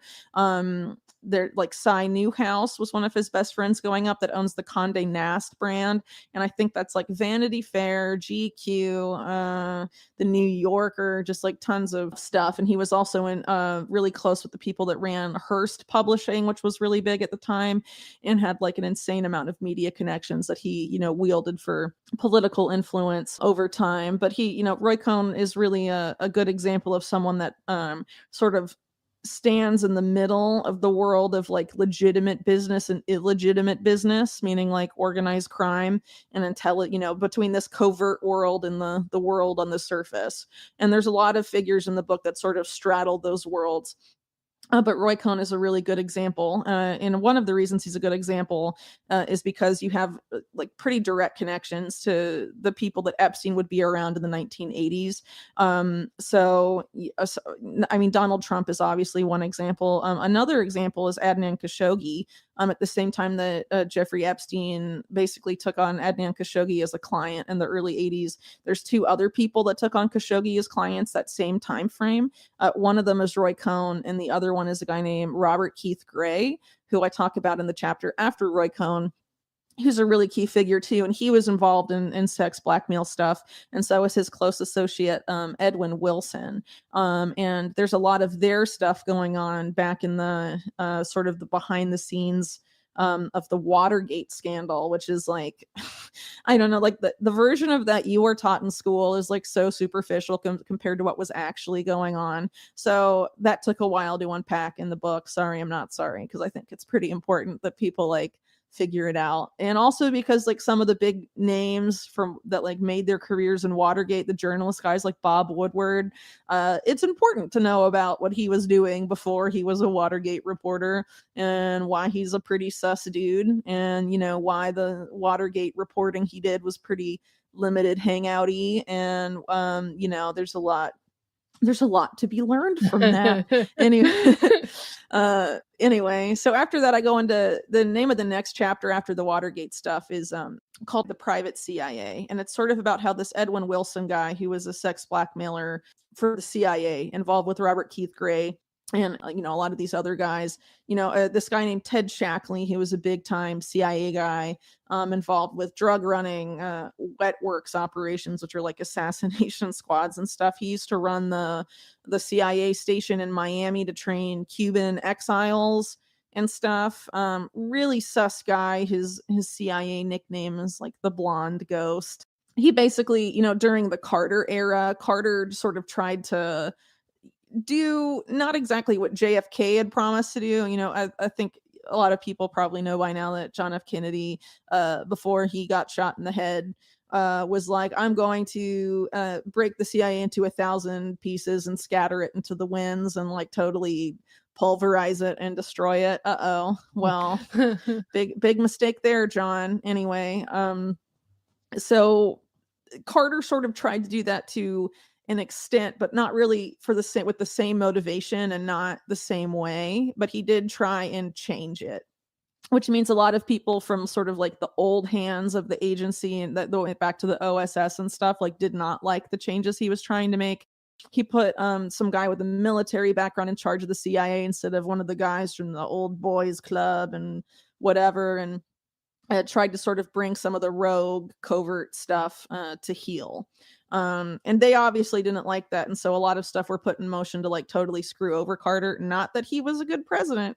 His cabinet was full of Trilateral Commission crazy people, Yevgeny Brzezinski, really unpleasant human beings. So I'm not being a Carter apologist here. I want to make that really clear. But I am just trying to point out that they did a thing he didn't like. And this is also something that happened with Nixon. Like Nixon didn't trust the CIA from the second he was in office and felt like they he couldn't trust them and tried to cut them out of stuff. And it's just interesting. Anyway, so basically what happens with Carter is you have stuff like October Surprise and some of the stuff that's better well known, sort of this private CIA tied with Ted Shackley and all these other people trying to do things to keep him from getting in office. There were some other scandals in the period too that were sort of involved the same group to varying degrees. One of them was Billygate, which involves Billy Carter, Jimmy Carter's brother, in Libya, and a whole bunch of stuff. And you find even like Robert Maxwell's like friends and stuff all really involved with that, especially Roland, or Tiny Roland as he's sometimes called. So anyway, in a lot of the chapter 2, I talk about William Casey, who obviously went to be a CIA director in the 1980s under Reagan, but before then he was a big kahuna guy in the OSS, and then had a career in intelligence afterwards too, and then with Nixon was in charge of the SEC, and a lot of other interesting happenings then, specifically when he went back to private legal practice. And what's pretty interesting too, as I point out in the book, is that he was the lawyer for Bear Stearns, and basically the exact whole period of time that Jeffrey Epstein worked there. Wow. Which is pretty interesting. And Epstein resigns from Bear Stearns under really suspect circumstances just a couple weeks after Casey becomes CIA director. And it seems possible, as I point out in the book, that Casey, or whoever Casey appointed to oversee his clients, right, his longtime legal clients, had been involved in basically in having giving the advice that Epstein should go, because the guy that hired Epstein by then was CEO of Bear Stearns, Alan Greenberg, who's very involved in a lot of these networks, and because of the proximity, likely worked directly with Casey before Casey was CIA director. But it's a very interesting connection that I don't think has been really explored by a lot of people, given the overlap in timing and the Iran-Contra stuff, what Epstein gets involved with right after Bear Stearns is pretty it's a pretty significant thing. I guess to go on a little tangent here, I mentioned earlier how you have Roy Cohn, Epstein, and Robert Keith Gray all sort of swimming around Khashoggi by 1982 or so, and Epstein's forced to leave Bear Stearns in 1981, and then gets sort of involved in this shady world of financial bounty hunting, as it's called. So basically he gets involved with the offshore system, BCCI, all of these like suspect financial networks during that time. But both Roy Cohn and Robert Keith Gray, that join up with Khashoggi in that same exact period that Epstein does, had worked directly under Bill Casey on Reagan's campaign, and worked really closely with him, and were like very involved with Casey in the period of time like immediately before he became CIA director, basically. Like Robert Keith Gray is quoted in a Newsweek article as saying something like, every time I take on a foreign client, I call Bill Casey and I clear it with him. And Roy Cohn worked on that campaign with those two guys really closely, and have a weird, mysterious relationship with Robert Keith Gray that I also talk about in the book. So that's important, because in this same period of time is when the Iran-Contra stuff starts to pop up. So, I explain all of this in the book first, like without Epstein, because, a problem I ran into in my Epstein reporting was I would say stuff like, oh yeah, Epstein and Adnan Khashoggi, and people be like, who's Adnan Khashoggi? And I'd be like, oh, he's a weapons dealer tied to intelligence. But that doesn't really mean much unless you know what Adnan Khashoggi did specifically, what kind of person he was, the different stuff he was tied to. Like, to really understand, you have to explain it. Khashoggi and a lot of the other guys in the same sort of environment basically sex trafficked and had women that they would use to basically, quote unquote, butter up like clients in business and in government. Does that make Epstein sound like an anomaly to you? Not at all, right? Right. And if I just say, oh, weapons guy linked to intelligence, I mean, you miss all of that detail. Also, Adnan Khashoggi was involved with a lot of very suspect real estate deals, suspect stuff with savings and loans stuff in the 1980s, which is also a big part of the book, because basically savings and loans. So this is sort of alluded to in the Bruce Hemmings quote that I read earlier about the enterprise, that they stole a bunch of money from the savings and loans. It was basically a group tied to organized crime and intelligence, this fused group that I sort of chart to its origins. That basically did all this crazy borrowing from the savings and loans industry, which was deregulated by these same people when they were in government under like Reagan, right? And so they use all of these people like Drex and Burnham Lambert, which is Michael Milken's old bank.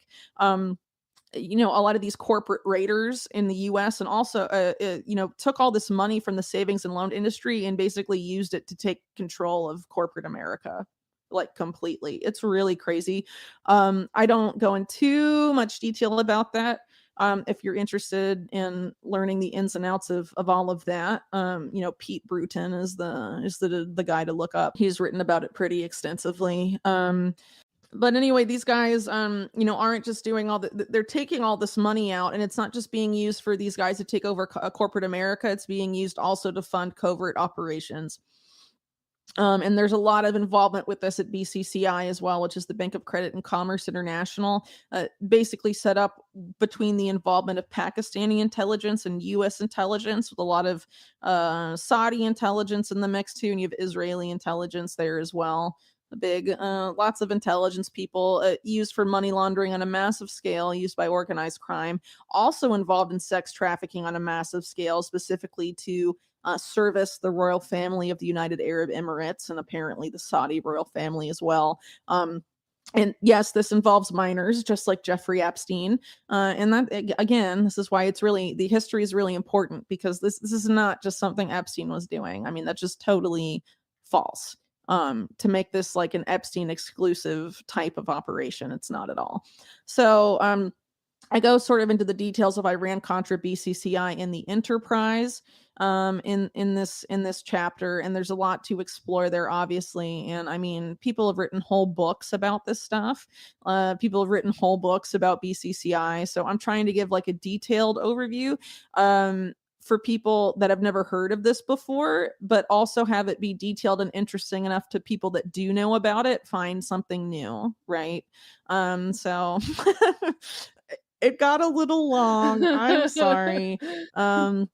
Anyway, after that, I go into the involvement specifically of Bill Clinton and his rise in this network, his time as Arkansas, the role Arkansas played via MENA, Arkansas, and other things. in Iran-Contra, and also how some of the main people that brought Clinton to power, financially speaking, like Jackson Stevens, their relationship to BCCI, and the Riyadi family, who become really important when we get into what Epstein was doing at the Clinton White House in the 90s.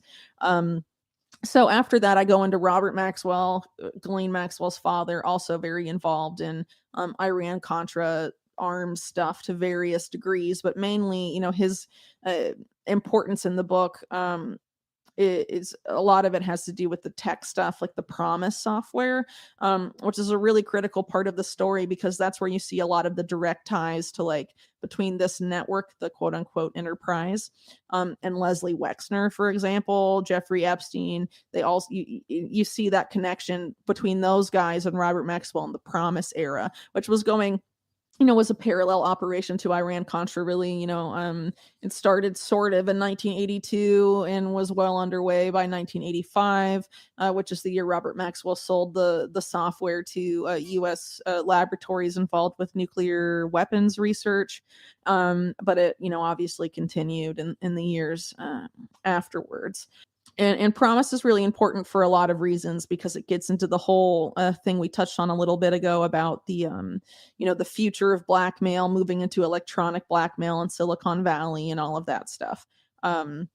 It's a pretty important to understand what was going on in Promise and the networks involved. And again, it's intelligence and also organized crime. So it's not just one or the other. It's like a very specific group of these guys coming together, and there's a lot of overlap with the enterprise, and also with the same exact organized crime networks that I talk about earlier in the book. A lot of them seem to be centered around like MCA, which is now, I think it's Universal Studios.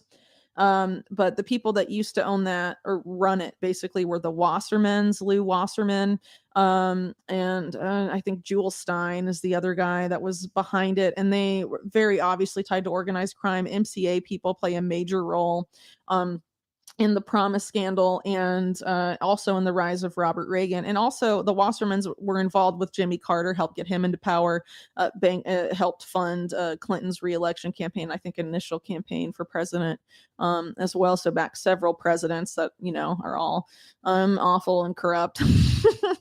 So they're like basically dependent on each other. Right? Organized crime can't continue without their own politicians in power. Well, yeah, because they get state protection when Right. they get in bed with intelligence, and intelligence gets different benefits from organized crime, right? Because they're also involved in a lot of the same rackets. And so the way a lot of these intelligence people like justify the association is because they need like to engage in basically illegal activity to fund covert operations that are for national security, and they need to be able to finance them. So the financing comes from selling like drugs and weapons and all this stuff like illegally, right? Because they can't fund that on the books. It has to be off the books. This is all for off the book stuff. Yeah. Because the reason Iran-Contra happened is because, well, one of the reasons anyway, is because Congress got involved and was like basically told Bill Casey of the CIA, you can't fund the Contras in Nicaragua.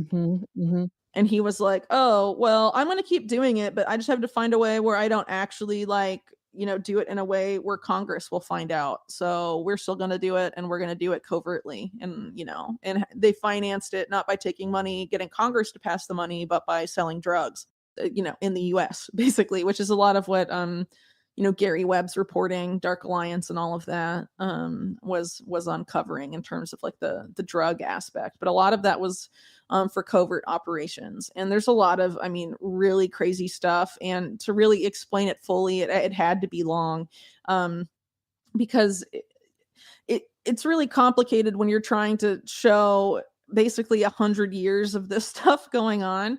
And you had to do it all with like stuff that's publicly available. Like I don't have access to the CIA's database of like, a lot of the stuff they have put out publicly is really redacted and stuff. So you have to do a lot more like legwork and research to put it all together in a way that's compelling. Yeah. So one of the things that comes up in here in the course of Iran-Contra is this plan, and it's directly tied to this company that's involved with Robert Maxwell's arms dealing group during the Iran-Contra era that's like, tied to Israeli intelligence, basically. but also people that are really involved with the CIA and OSS. And they developed this 3-way trading plan that would basically be the U.S.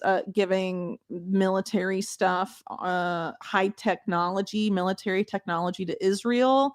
And basically Israel would pass that to China, and then China would give a bunch of like cheap weapons that they were manufacturing to all the different paramilitary groups that the CIA wanted to arm, or that U.S. intelligence wanted to arm, whether it's like the Contras, or some right-wing paramilitary in Colombia, or this group over there, this group that'll do this coup in Eastern Europe or Africa or wherever, to sort of remove plausible deniability, I guess, for the U.S. after Iran-Contra sort of got exposed, right?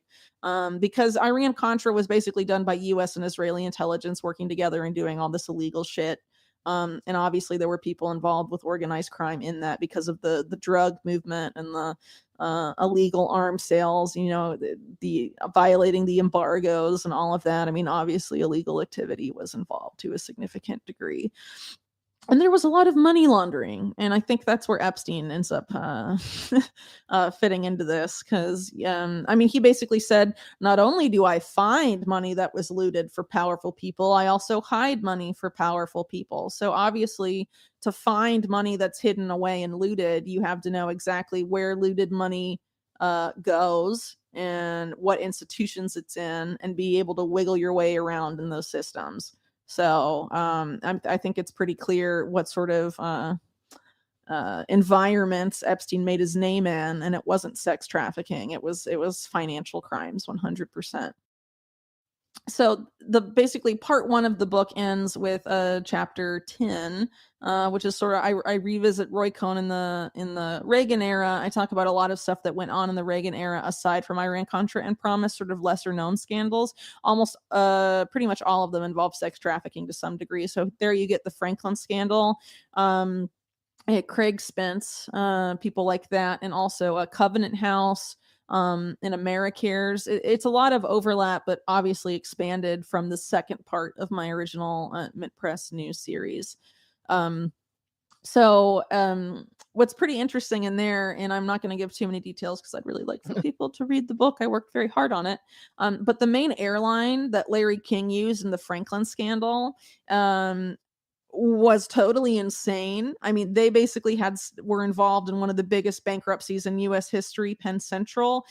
They were blackmailing the people that ran Penn Central's money with girls on airplanes to basically keep giving them a bunch of money and like not cutting them off and doing all this crazy, like insane illegal activity.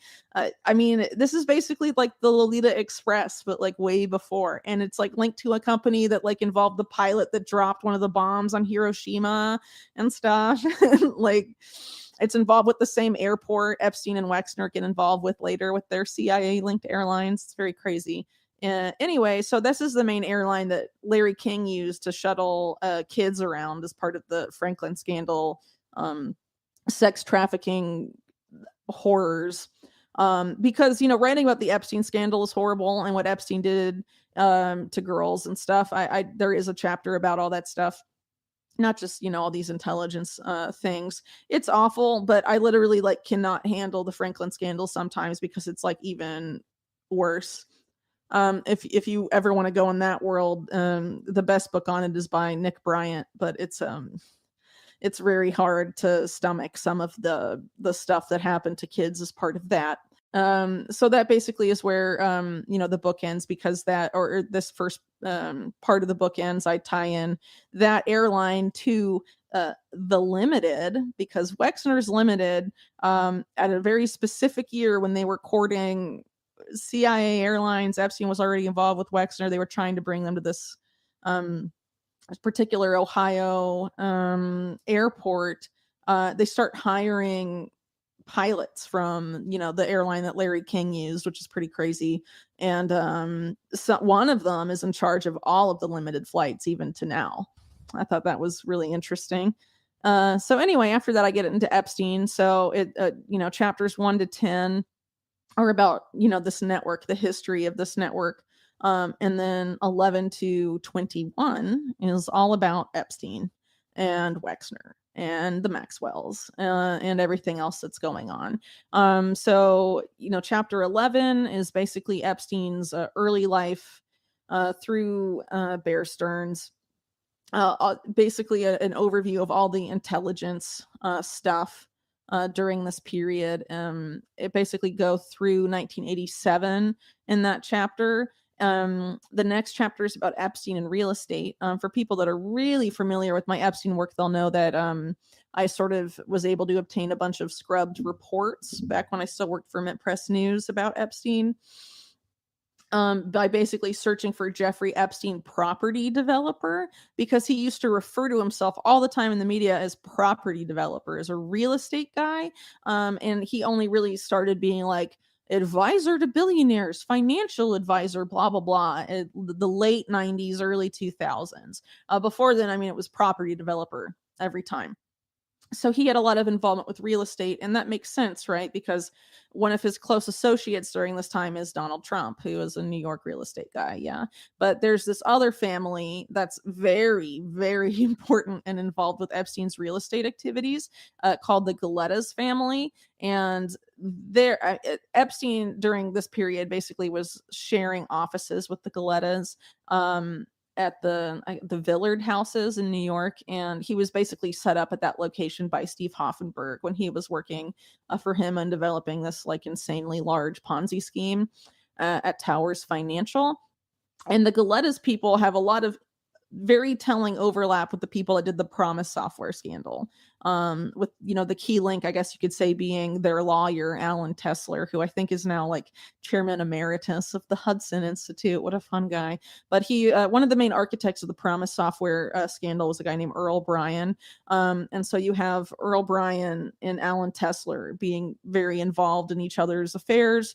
And you also have a key business partner of Leslie Wexner and his two mentors, Max Fisher and Alfred Taubman, being involved with Earl Bryan as well. That being the Allen brothers of Allen and Co.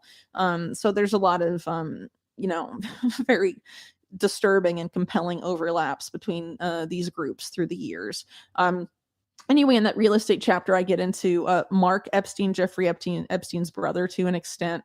His different real estate dealings, how Epstein came to rent a mansion from the State Department in 1992, in the mysteries therein. There's a lot of really crazy stuff going on during this period. But basically, the way he got that State Department thing is because he was friends with the Secretary of State, James Baker, under Bush Sr., and that takes on some renewed significance later on when it comes to figuring out why Epstein was so interested in the White House in the early 90s.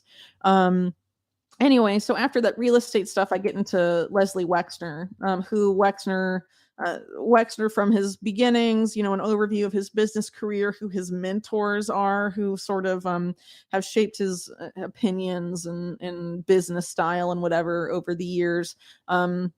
The Epstein-Wexner relationship, all sorts of stuff end up in that chapter. And of course, Wexner's own association with organized crime that I've already written about, the Arthur Shapiro murder and things like that. You can find it, that's already out on unlimitedhangout.com. The next chapter, several bits of it are now online. The most recent was released this past Monday, talking about the Wexner Foundation. So I'm basically talking about Leslie Wexner's philanthropy here. So, you know, you'll have the Wexner Foundation. You have Wexner's own bizarre claims that he's like a demon possessed. Maybe that sounds crazy. You can go up and look on Unlimited Hangout what Wexner says about his like little friend that tells him what to do. It's all very weird. Anyway, so I talk about Wexner's philanthropy in depth there, which includes some stuff with Harvard to a significant degree. And then I get into the mega group stuff and the significance of that. Allegations that a Wexner residence in the UK was used to blackmail senators, apparently, into supporting the Iraq War, how the Wexner Foundation supported Iraq War messaging on Israel's behalf, how Richard Pearl, one of the crazy neocons of the Bush and Reagan administration sort of fits in with Wexner in various ways. And that's a pretty interesting connection overall. So after that, I get into the death of Robert Maxwell and who is Ghislaine Maxwell, what she was doing before her father died and after.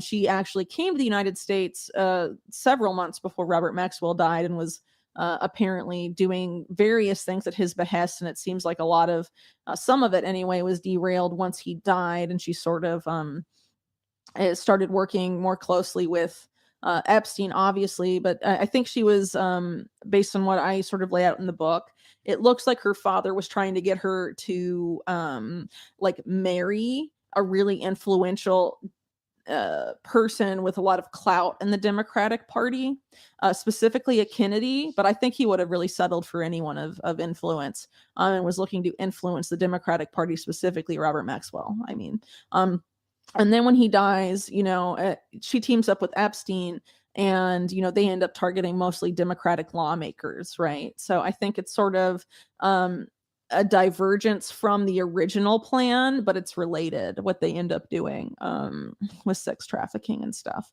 So after that comes the stuff where I get into Epstein's visits to the White House, which start the first one is in February 1993. It's the guy who later becomes Clinton's second Treasury Secretary, Robert Rubin, that lets him in. But at the time, he's involved on the director of the National Economic Council or something like that. So Epstein, serial fraudster, basically involved with all these shady financial networks, is invited by the National Economic Council guy to come meet at the White House and presumably advise on economic policy. And after that, you have Epstein meeting mostly with Mark Middleton, who is a very key figure in the book. And I think a lot of people have sort of skipped over the significance of Mark Middleton. Maybe people notice Mark Middleton died really suspiciously and creepily earlier this year. Yes, it is true. But, it's not just, this is the guy that took Epstein to the White House, and that's why he was off. There's a lot more to Mark Middleton than just Jeffrey Epstein, and there's a much bigger scandal in the periphery of that, than just letting someone like Jeffrey Epstein into the White House. Mark Middleton was part of a really big scandal that's been very successfully covered up, in my opinion, during the Clinton administration. And one of the reasons it's been covered up is because the following administration of George W. Bush, the first time George W. Bush invokes executive privilege, it's not because of something he wants to cover up that the Bush administration has done or is doing. It's to cover up document releases about Mark Middleton. And that's pretty crazy. So ostensibly Bush is elected because people don't like the Clintons because they're corrupt and insanely corrupt and super duper corrupt. Yes. And so they're hope and change. We'll elect the other party this time. They'll totally be different. Second Bush.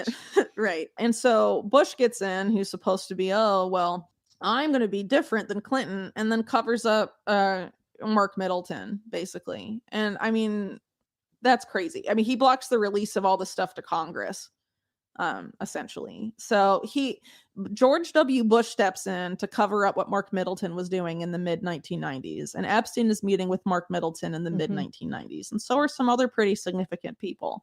It's pretty nuts, what I think is going on there. So I think when we get closer to the release date, I'll probably do a podcast that's a deep dive into all of that stuff. But, basically what I'm trying to do in that chapter, in the following chapter, is sort of unpack what Epstein, what I think Epstein was doing with Southern Air Transport. So if you read part 4 of my original series at Mint Press, I talk a lot about Southern Air Transport, which was one of the main CIA linked or owned really airlines that during Iran-Contra was funneling the drugs and the weapons and all of this stuff all over the place.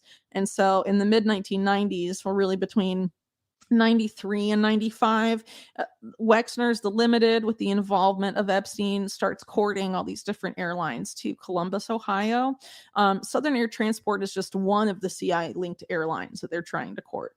They try and involve another one Well, they do actually involve another one called Arrow Air that was also involved with Iran-Contra and arms smuggling and drug smuggling and a bunch of other illegal stuff. BCCI also, among other things. So the out of all the airlines in the United States, those are the ones that the Limited is trying to bring in during the time where Epstein's visiting Mark Middleton at the White House. So the question I've always been trying to answer is why. Right? Like, obviously, the Southern Air Transport thing with Epstein is really sus. Not just because of the airline's history, but because key figures in the Iran-Contra conspiracies, like Alan Fears and Richard Secord, are like, yeah, relocate Southern Air Transport to Ohio for the Limited. That doesn't make any sense. I mean, it's just totally nuts. And and they're hiring pilots from the Franklin Scandal airline, and it's pretty insane. And even at the time, you had like Ohio's Inspector General refer to this route that Southern Air Transport was going to take for the Limited as the Mayor Lansky run. Like, basically knew it was tied up with organized crime. He and another guy in Ohio's government told a local journalist that they thought Epstein, the Limited here, was in some sort of deal with the CIA. At the time. So the question is like, okay, well, what were they doing with the airline? Why was it going from Hong Kong to Columbus? Why did they spend all of this money getting Southern Air Transport there? Because this is a deal that made no financial sense. Like, they basically gave a bunch of money to Southern Air Transport to make them come. And Southern Air Transport ended up going bankrupt like 4 or 5 years later. Well, was it like, oh, this is going to help like the Limited, like Les Wexner, this is going to help his business? Is that what like the cover of? Well, it was done for the Limited, but they framed it as like, it's going to make X number of jobs in the local area. It's going to bring in this stuff. It's going to create all this opportunity, blah, blah, blah, blah, blah. The whole history of it, though, is really crazy, because even before they get to Southern Air Transport, they're trying to do stuff like change the laws so no American citizens have to be on the flight. And that's like, what? Like, why do you need that? Like, that doesn't really make any sense, And then they're trying to get Arrow Air involved, and they do. And Arrow Air's like, yeah, we're going to do stuff with the Limited, but we're going to bring like fresh flowers and random stuff from Latin America. It like didn't make sense, like the list of stuff they claimed they were going to be transporting for them, because the Limited is a textiles business, right? It's like clothing. So their main supplier is in Asia. Yeah. Mast Industries for a long time. So like that makes more sense for the Limited anyway. But Arrow Air was like, after drug trafficking from Latin America to the US for the CIA and stuff, they're like, not cocaine, we're gonna do that too. Just fresh cut flowers. Because you'd be like, it's not like you can grow flowers in the US. Right. Only we need in to import exotic them. Colombia. I don't know. It just doesn't make any sense.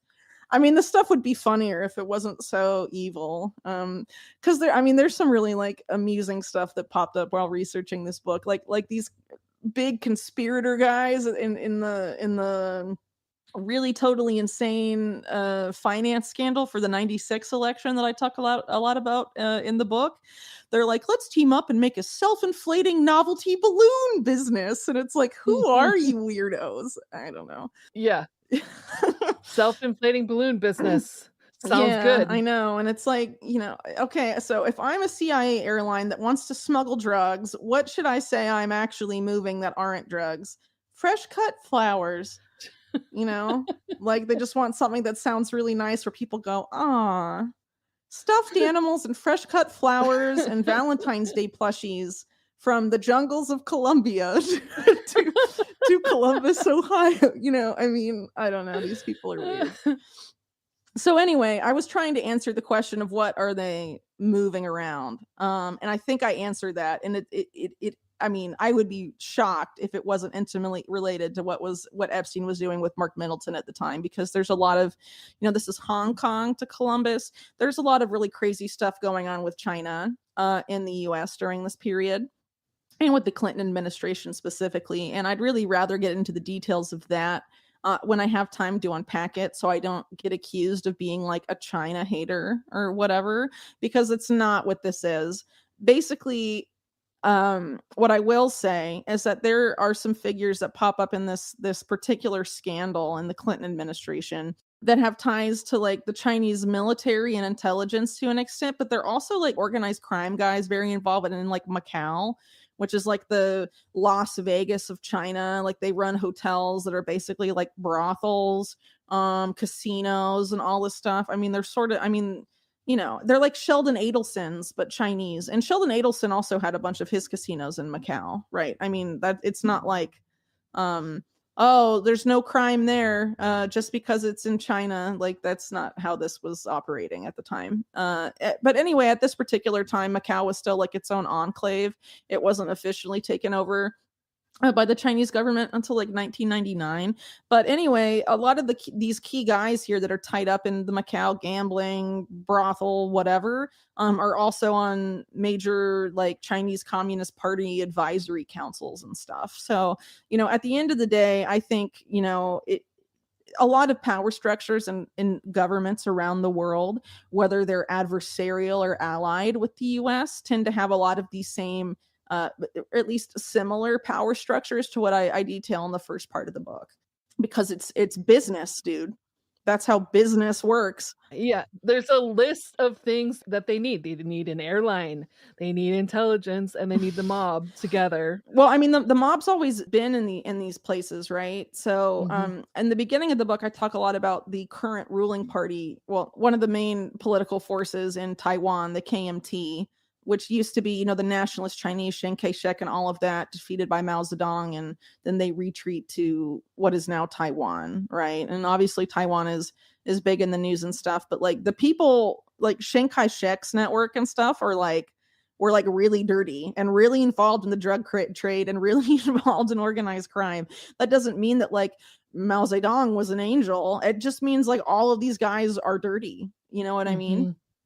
So like, you know, a lot of people get really sensitive, like, oh, you made a criticism of China, but blah, blah, blah, blah. Well, they do shit too, dude. Like, Yeah. just because the US and the CIA are awful doesn't mean like the people they're trying to like screw over or fight with are like not the good. same. Right. Yeah. You know, they pretty much are the same in a lot of key ways. Yep. I don't want to have to argue with these people that like, oh, Whitney, you've turned into like a, you know, I don't even know. Just because yeah, right. Someone accusing me of becoming like a, you know, I'm just going to hate on the commies, the Chi-Com. I mean, it's not like that at all. If you say anything that's even remotely like not negative about somebody, they act like you're saying something positive. It's like, I don't know. I either get hit with a bunch of whataboutism or I get accused of like, if I criticize one group, of like automatically loving their other group. Right. And it's like, okay, people, time to like increase your brain power and realize that this is like not how shit works in the real world. Like sometimes everyone is bad in the story that you're writing about. Like sometimes there are no good people in the national governments because, in my opinion, most of the quote unquote good people are just like regular people all over the world. In every country, there's like regular good people, right? And then the people that manage to climb their way to the top usually do so by being huge dicks, you know? They walk all over everybody. They're the worst people that there are. Yeah. Right? I mean, whether you're climbing your way to the top in New York City or Beijing or Moscow or Brussels or wherever, you are probably stomping on heads the whole way up. And it's probably not a pretty ascent, you know? Like none of those people are clean, I think. But anyway, so there's a lot of really interesting stuff there. And the key linchpin that comes up in here is basically, you know, Israel, also the Israel-China relationship, you know, covert arms smuggling going on at the time. These Chinese weapons dealers are really significant to the Epstein story because Epstein's earliest involvement with like arms dealers and arms smuggling is in the early 1980s, and it's directly involved with Chinese state-owned arms smugglers. And at some point in the early 90s, those arms sales have to stop because of US government policy, and they start being smuggled in, and they're caught by the ATF, and all this other stuff is going on. But it gets shut down, and there's a bunch of crazy stuff that happens to shut it down because they get caught the way they're trying to smuggle it in conventionally, which is through ships landing in the West Coast. And I mean, I don't know how much detail I should really go into, because I mean, it's really mind-boggling. Like, basically, once I stumbled on this, I was like, okay, I have to like rewrite the whole end of the book. Oh crap. I thought it was just going to be like Southern Air Transport is shady. Da, da, da. No, Right. it's it was a really important question to answer. And I think it shows a lot of important stuff going on. And it also shows, I think, that there's a reason that all the focus on the Epstein-Clinton relationship has been after he was president, because no one wants you looking at Mark Middleton. Wow. No one wants you looking at that guy. Not even George W. Bush wants you. I mean, the first invocation of executive privilege in the Bush administration is to keep information about Mark Middleton from coming out and what he was doing at the White House. That was his dad, though, probably, right? I mean, George W. Bush didn't know what he was doing. What? Don't you start. I mean, yes, he does. No. Okay.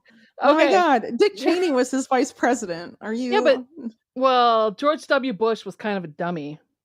Well, I mean, yeah, well, an awful public speaker, but that doesn't mean he's like too stupid to be a criminal. A lot of these people are stupid and do dumb stuff because they get caught. You know what I mean? Like Mark Middleton, as an example, like he got caught. It was basically like found out that there was like some really bad stuff going on around this guy at the White House, and there was, I mean, there was congressional investigations into it, and the guy pleaded the fifth 28 times, Middleton, including to the question, are you a foreign agent? Like, are you an agent of a foreign government? He pleaded the fifth. And pretty much every key witness in the entire investigation, not just Mark Middleton, everyone else, no one cooperated. I mean, January 6th, right? Is like such a show trial when you look at this stuff, and like no one cooperated and nothing happened to them. And the stuff there was like really damaging to like national security and involved like intelligence intentionally flooding gang zones in the US in the 90s with cheap weapons on purpose. Like, I mean, wild stuff going on.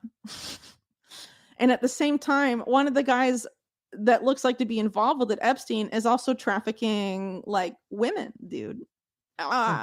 Anyway, but this is why the timeline's important, because a lot of Epstein's, like, the scale of the sex trafficking stuff with him starts to get way bigger in like the late 90s onwards. And that's why like a lot of the people that have come forward, most of them, it's like the early 2000s that Epstein was abusing them, and the massage stuff and all this stuff was going on.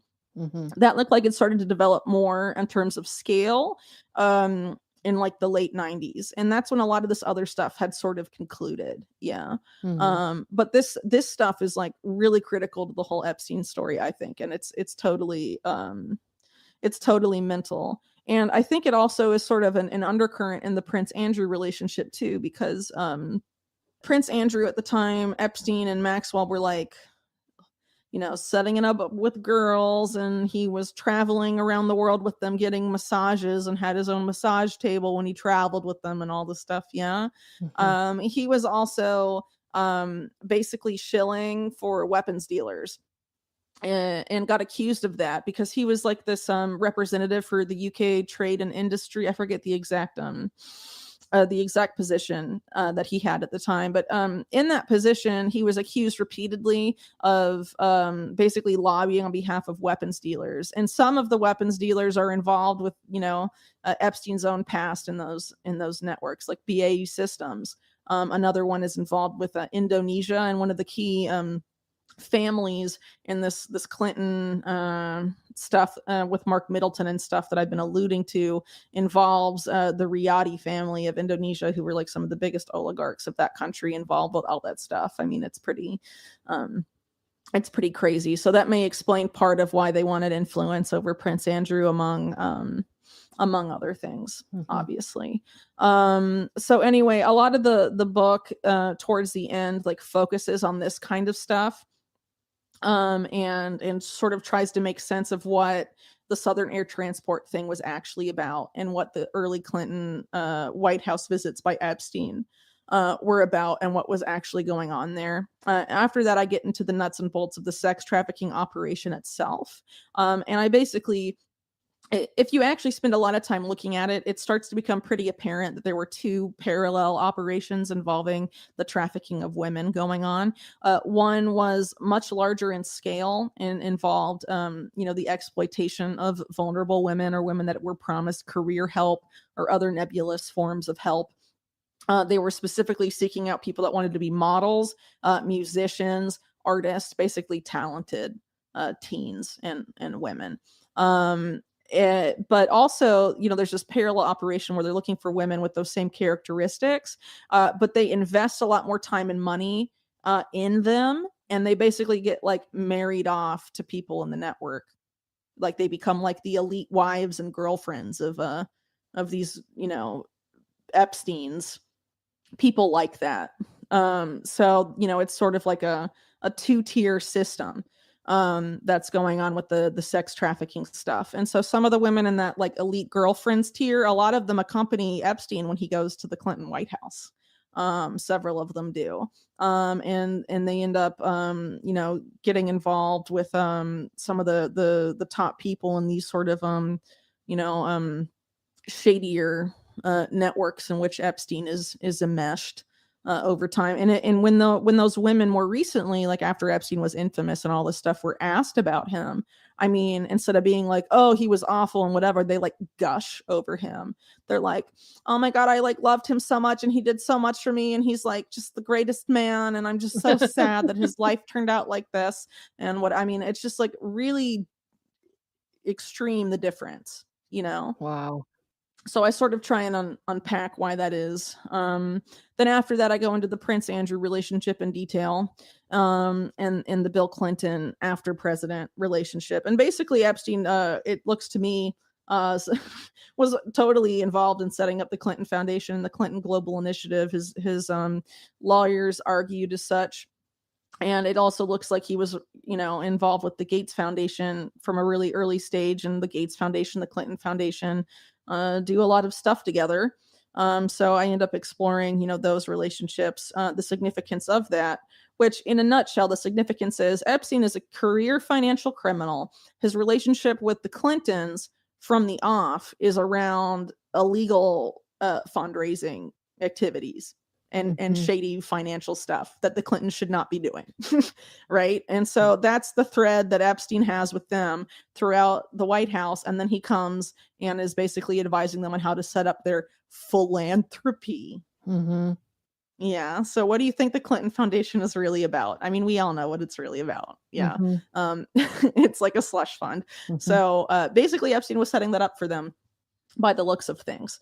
And so I round out the book, sort of alluded to this earlier, talking about the Silicon Valley connections and all of the stuff. You may recognize, for people that are familiar with my Epstein stuff, I did last year an article about Epstein and Bill Gates. A lot of that stuff is in there, but slightly more developed. The stuff with the Maxwell sisters, Isabel and Christine, is in there as well. And then talking about Carbine 911 and some of that other stuff I've written about that for Mint Press News. So it's sort of like an amalgamation of my some of my past reporting, but sort of weaving together all the stuff I've talked about before, and putting it in greater context for people. So yeah, that's essentially the book in a nutshell. Wow. So basically, what I've tried to do today is give like people a rough overview of the structure of the book and sort of like what's in it. Because, from the description, online about the book, I mean, you're not going to know all the details about it. And I'm going to be doing some interviews going forward and stuff this week and over the next couple weeks, about the book. And on this podcast, I'll be having some more detailed stuff as, publication date gets closer about, some of the big revelations in the book, because there are a lot. I think the Southern Air Transport Clinton White House stuff is probably the biggest, but there's a lot of big stuff about like Wexner that I haven't put out yet the real estate stuff's pretty significant. And where Ghislaine Maxwell fits into all this, I think there's a lot, a lot of food for thought, to be sure, because this is a pretty big book.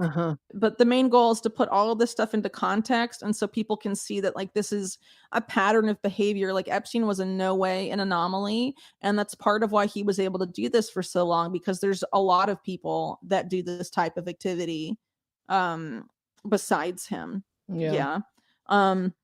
And basically at the end of the day, the thing is, this stuff, Epstein specifically, like needs to be investigated in a like an official sense. Yeah.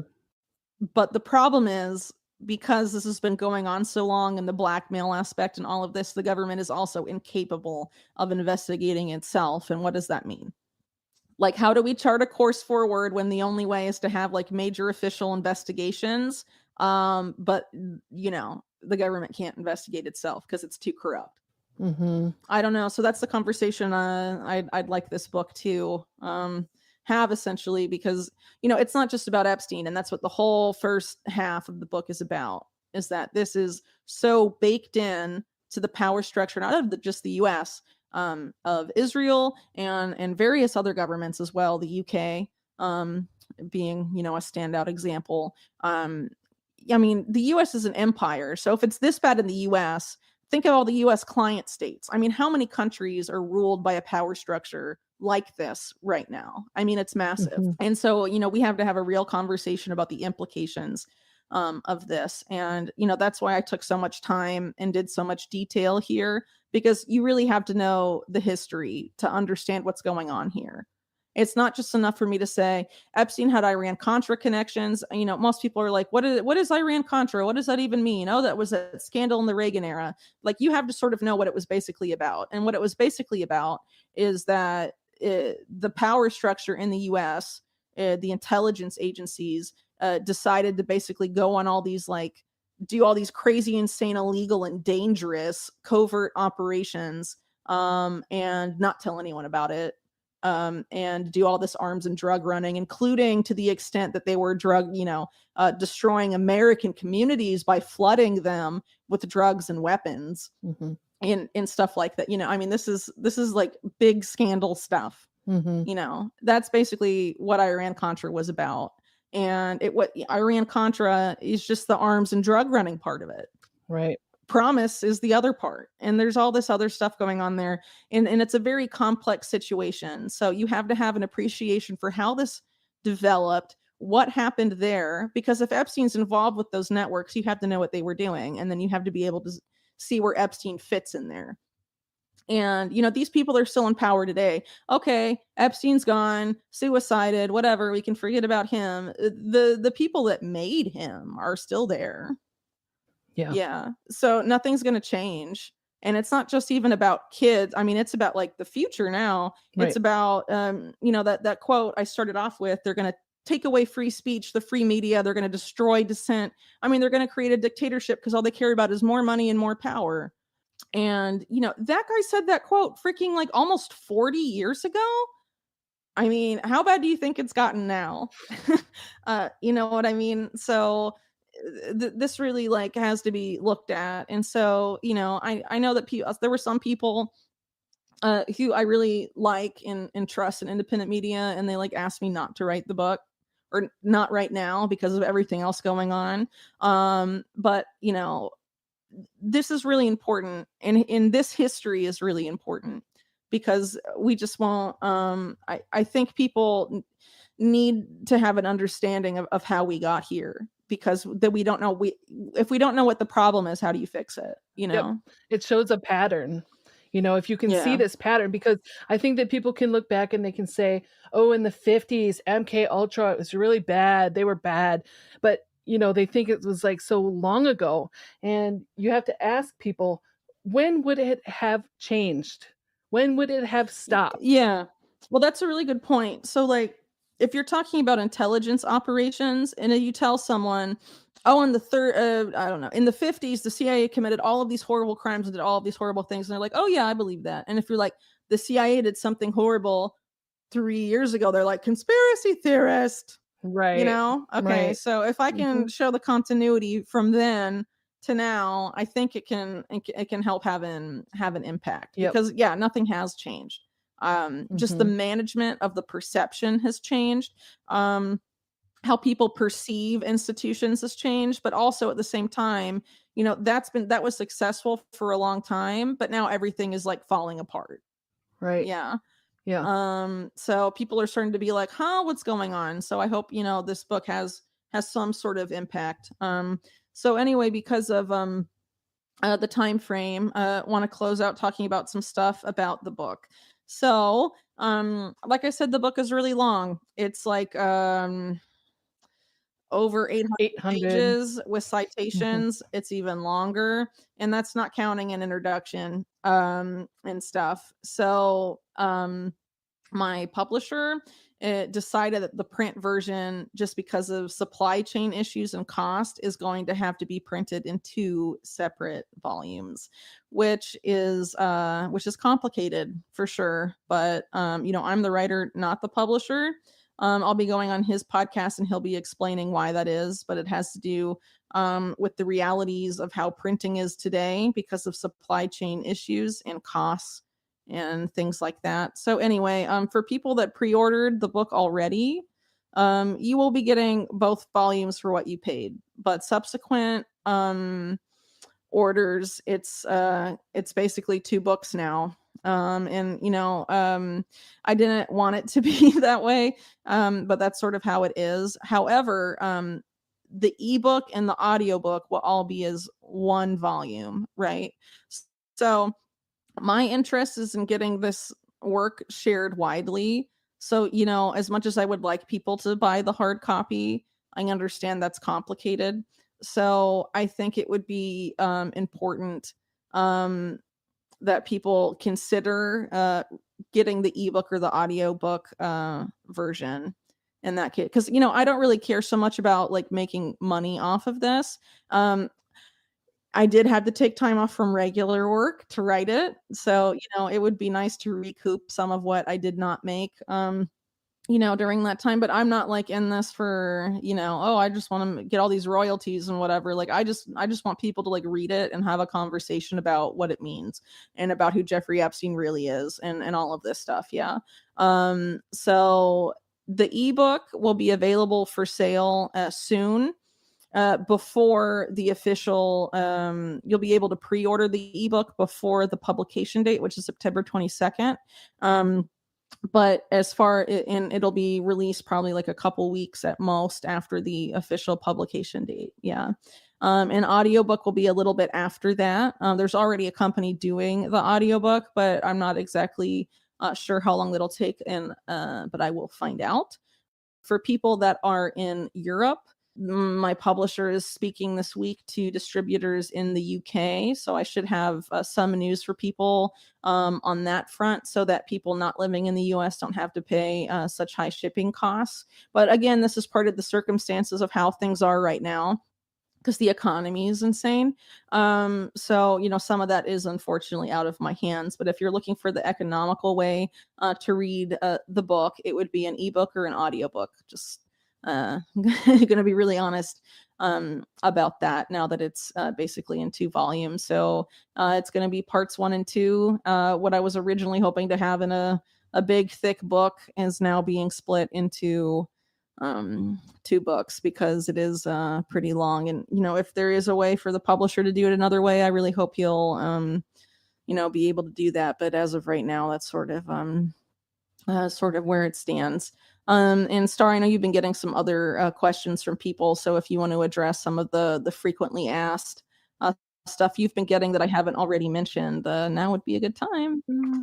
I think it's pretty much what you just mentioned. People want to know if there's an audiobook, they want to know if there's an ebook, and they want to know about international shipping. That's pretty much the main big questions.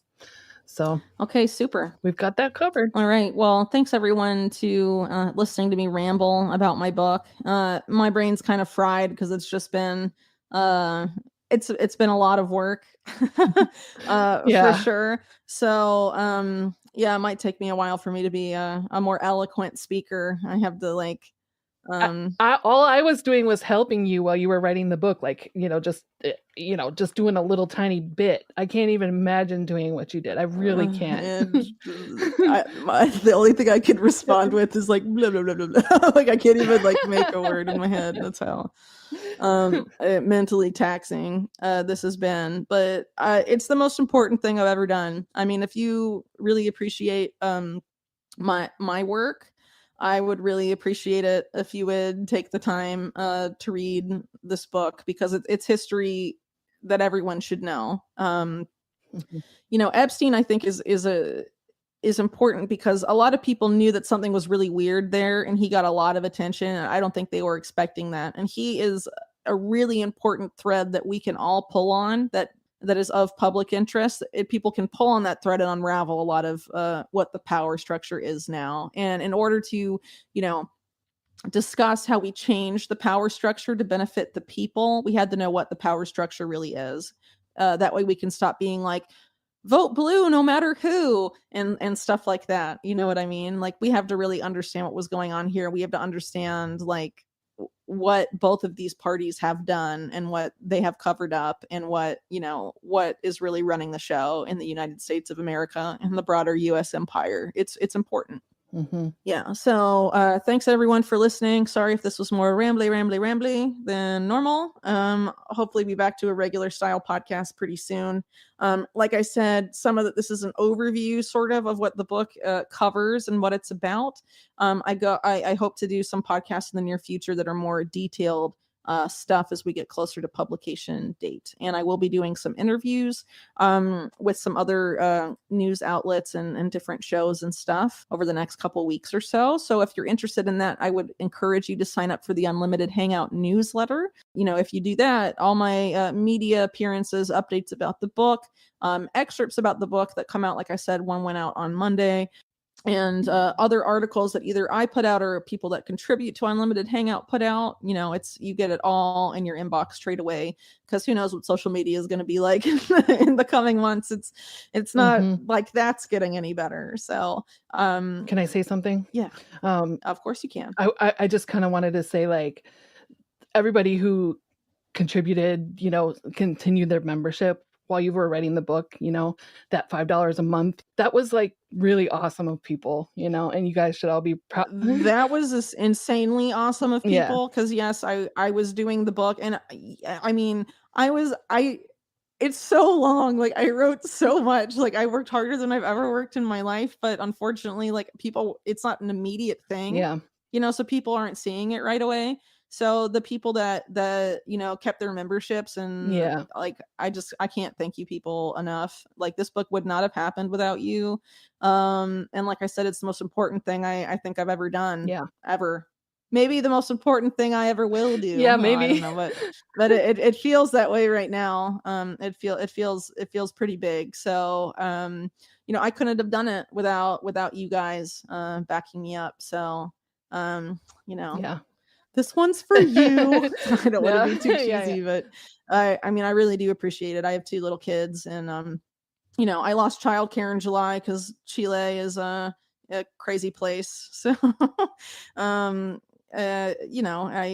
really couldn't have done it without your guys' support. So really, thanks a lot for that. And I really hope you all like the book. They're gonna love so it. hard. Please like it. They're gonna love it. Yeah. So anyway, if anyone has I guess maybe I can do an AMA, ask me anything about Epstein stuff closer up to the book too, for members and people that were supportive, that or something else. If you have other ideas, feel free to comment, on the rock bin of this podcast, or in the Telegram group, or sometimes I have time to check Twitter, just around, and I'll do my best to answer stuff. Yeah.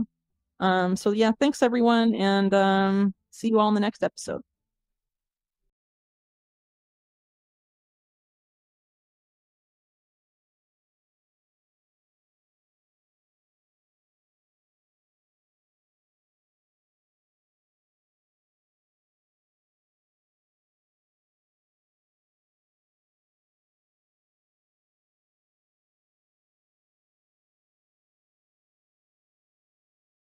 They came in, I wasn't watching. Yeah, okay. So we'll wait and see. But hey man, nice nades. I loved it. Yeah. Honestly, that was kind of good to see. I feel like that was really promising how everything they've done so far actually has been, they're really crossing their T's. Well, to be honest, I think there's already a parallel here between this game and the M80 match versus Vitality at the start of the day, because one of the most, impressive things that M80 brought to the table in a huge, upswing at a big opponent was their utility usage on Overpass was phenomenal. Yeah. So I think what we're seeing is a lot of these, again, classic underdog teams putting in all the effort they can on a difficult map like Overpass that has just entered the pool, and you can quite clearly see Ecstatic's reps. Yeah, again, we're looking for the team that'd be the perfect way to spoil the debut, and it's always an unlikely opponent. I mean, this could be the one for sure. But I love how drilled they look. You'll never see 2-3 tactics in a row that will be exact like that by FaZe. They just won't do that.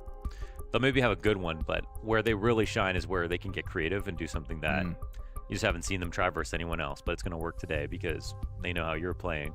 FaZe Clan play an artistic style of Counter-Strike. Artistic, I think that's the right word. Some teams use math and logic. Yeah. Other teams just paint. Maybe that was the problem, that Alicia's more of a math guy. He's more of a math guy. He's definitely a math guy. Yeah. Anybody who's measuring their mouse pads and desk heights, that's a math guy. And FaZe are like Art Attack. Yeah. To use another French show. Chuck it on the canvas and, you know what? Use your hands. Use your hands. Get in there. Yeah, roll around in the mud a little bit. I bet Rain loves to finger paint. I can totally... No, he probably doesn't. With his child? Yeah, okay. Children. True. It's that like Norwegian Viking soldier in him. It's like the face paint, the war paint. Yeah. It taps back into that as he's doing. Children, you have to indoctrinate. Yeah, exactly. As he does paint by numbers with his fingers nowadays. Yeah. I can see that. Modern man down bad. Yeah.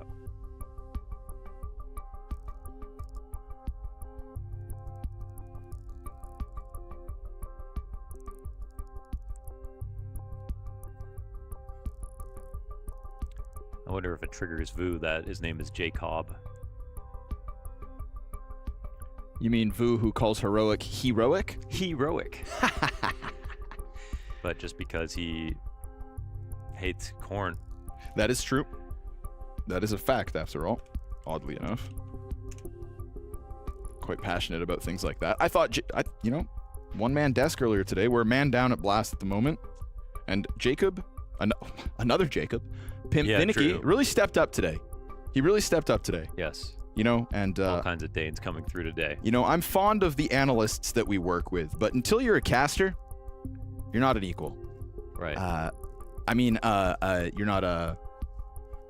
But today, Jacob put in the work. I think the Iron Man kind of puts him a little ahead. That's fair. As much as I hate to admit it.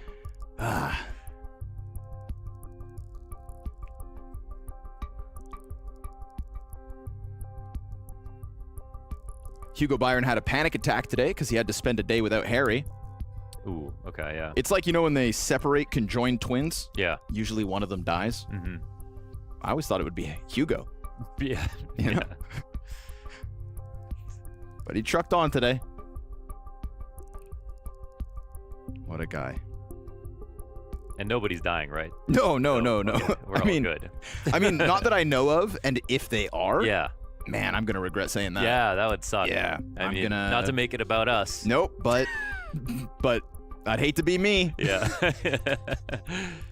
I think everyone's fine.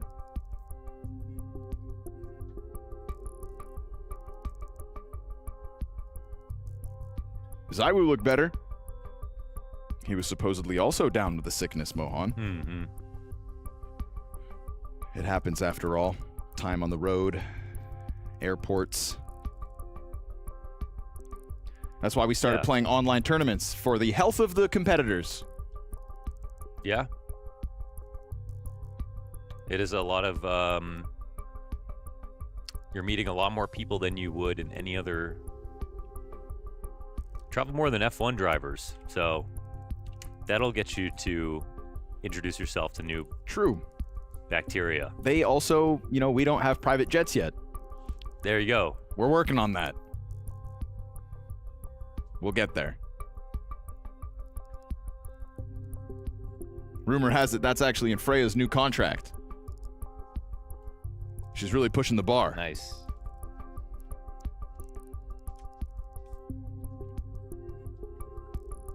Would that be Jacob as a child right there?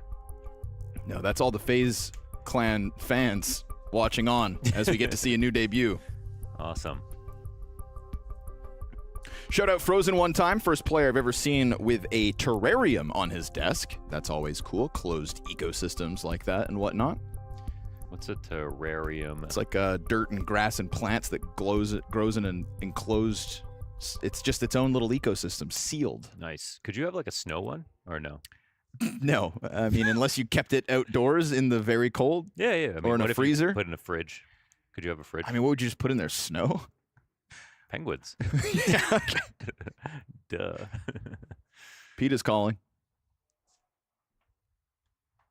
No, but you can put like bugs in there. But I think people who keep bugs as pets are a little bit weird. There was a guy on. That's just my opinion. There was a guy on Twitch who had like. That's a very rare reference. Who had a, I think it was shrimp, like a. He had a big tank of shrimp. Okay. And it was like 24/7 prawns. Whoa! And you could just watch them. 24/7, all you can eat. Yeah, you just watch them, just multiply. That's pretty 24 sick. hours a day. Yeah, yeah. It looked crowded, man. It looked like a Subway in Japan in there. You ever considered getting your own ant farm? No, Picture that, an ant farm from the side. I have seen them. They're cool. Like a slice, yeah. Yeah. Kind of watch, Never thought about it though. Too much responsibility. you know, if this tech pause goes a lot longer, I'll tell you why I think that ants are next up on the planet. When humans' time comes to an end. You know, the same way Yeah. that marsupials replaced the dinosaurs. Okay. Ants. Ants, you know, right now we're the dinosaurs, and in X billion years, it's going to be ants up next. Does that mean that they can build things? They already do. Yeah, that's true. Actually, that's true. But Yeah, man. an ant can't go to space. Doesn't need to. It's got everything it needs right here. Eventually, it'll run out of stuff too. And also, mice during the age of the dinosaurs couldn't go to space, but look what they turned into, Mohan. Interplanetary traveling species like us. Mice? Oh, that's the original mammal. As we are. In the long chain of evolutions. It was mice and then chimpanzees and then you? Well, somewhere out there we had an Australopithecus afarensis. Okay. And then the Homo erectus. Same. And, you know, a Neanderthal or two. They're still roaming out there. I've met a couple in public. Work with a few, actually. Okay. So it's as the last round. It is as the last round began. Okay. We know what happened last time. Connector utility to counter FaZe Clan. This time, nobody behind that Molotov. It's a different starting move from FaZe.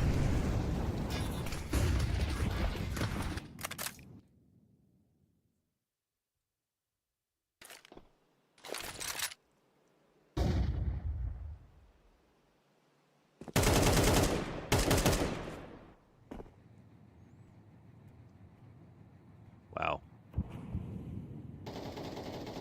That is quite an angle here inside of blue. Christy being a little pervert through this door, trying to catch someone pushing off a short. Show me something. But nobody is taking the bait at B. It's locked in Rain and Jacob again. But this counter flash position from Brokey. Interesting use of the MP9. Again, not inside connector at the start of the round. Now they're going to get hunted. So there's a problem. The problem here for Ecstatic is they didn't actually take the long control, so they cleared out top bathrooms, but now they kind of just created an ace in the hole here for FaZe, which is kind of nuts considering, again, the money that's available. So the rotation from Kerrigan will come downstairs, the flank from outside of bathrooms will come in. These T's are almost certainly just going to die in the back. Oh, if those nades killed someone, that would have helped. Jacob on the half wall, Rain in the pit, Brokey about to strike, starts to run. And a Rain double before the flank even hits its mark. Ooh, that is fantastic if you're FaZe Clan. Total sweep of the Ecstatic attack. Yeah, and that was a massive chance for Ecstatic considering the amount of dollars left over. But what the fact that they came up with that play to counter Ecstatic here is perfect.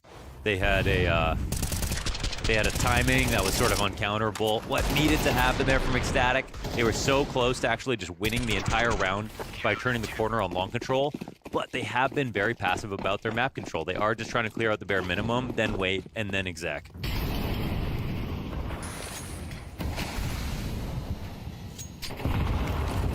Nade pressure coming down on short side. Nut looks to take connector control early. Again, playing behind these smokes, but getting opening positions. Certainly worth something, slotting into the corner there, and Lalele. Bomb to be scooped up at the bottom of the ladder right now, and you can see it moving its way towards Monsters. So I feel like we're going to get Ecstatic shifting back into this B site ahead of time. Again, don't give yourself time to get flanked as per last round. And maybe this B site crumbles. Still 3 defenders here. Nades in hand, they get past that cross, and Jacob goes down with nothing. Rain, single kill. A MAC-10 double entry into the Chris 2 third frag. That is Ecstatic moving faster. A bit emphatic on the approach, and it's gonna put this back to a tied game at 4. Yeah, it was definitely a little awkward there from Jacob. He was the only person who could have stopped that in its tracks if he, mowed down 2 people, peeked on the right side of the pillar. But he wasn't playing open to it. He had a teammate on the back of the site who, to be fair to him, could have been spotting short as well and missed it. But once they wrapped all the way around and continued with their flashes, well, they had already overtaken the site in a way FaZe are not ready for. So just like that, actually, Ecstatic come back with an answer. Not what I expected after seeing the last round. But good on them to change up the pace. I'm not sure. Yeah, I just want to see the setup again because it's not complimentary. Like, I'm looking at Jacob and I think, well, yeah, of course you can eat the flash from there. You can't be holding short. There's teammate behind him, right? Yeah, throwing a flash to the left. We saw it sail by him. Oh, okay. Okay. So that would have been a huge gap in the hold right there. Yeah, it feels like Ecstatic just hit that great timing on the release of the utility as the weapons are being pulled out again. You said earlier that you're never going to see FaZe kind of do the same thing twice. I want to say Ecstatic just changing up the tempo at the very least is keeping this fresh as well. That's good. FaZe having a hard time of pinning them down in what should be this difficult T side. We're going to get aggressive this round with Brokey on long. Gifted an opening chance. Elsewhere, we've got the answer, and Jacob will trade out the B frag, but that op kill opened the door for Frozen to push through Playground. He's going to drop the bomb and get responded back on by Nut. 3v2 for FaZe Clan.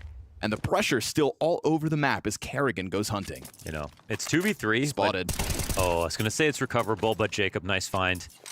2 up now. Nut on the 1-on-3 hunts. Let's see if he can actually give himself winning chances. 1 kill early, and maybe there's hope. Shot miss from Brokey. Activates Kerrigan surely in a second. Nut hyper focused on the opper. And dodging the flashes for Kerrigan's arrival. It's a freebie. 5-4 FaZe Clan. Okay. So, yeah, it's a good round in response. I think it's not the way that FaZe wanted to go. Even though they do win this round, they're probably happy about it. It's still a T side where it's 4 rounds out of the last 9 or whatever.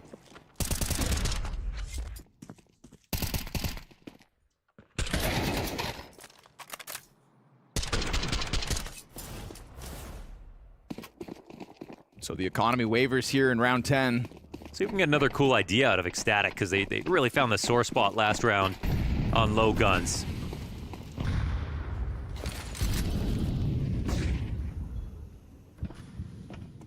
Head of those smokes on the fallback. T's gonna hear this. See how ready looking Brokey a little is. messy right now. And if Brokey's not careful, yeah, he can't walk back out a divider. They're doing this Furia crawl out through bathrooms. They will go unnoticed. Brokey looks a little suspicious, however. I think that was 2 spotted. Yep. Wait, surely it was. Yeah, he knows. He's on high alert, knows that he is in a dangerous position. He hits that shot onto Sierra, and as they pressure in, Brokey fighting every step of the way. Nearly had more in the tank. Kerrigan's chance to clean up, but the op has been offered over to Nut. Falls back to the half wall, and not everybody's going to escape alive here. Nut on 20. Christu pushes back through. Kerrigan in between the T's. And Frozen applies a good amount of pressure. No scopes go both directions. FaZe Clan only go 1, and that is forward. Leading now by 2 rounds over Ecstatic. Well, I appreciate how suspicious the FaZe players were in that spot at the top of bathrooms, because I don't think they got a visual. It looked like the call was going to be very strong again here for Ecstatic, but there was something wrong when they didn't see a lot of utility coming. FaZe looked really well prepared. So do Ecstatic, I think, with the reads in this game so far. And we'll get a first crack at a timeout here, because I think FaZe are also still trying to look for momentum at all in this game.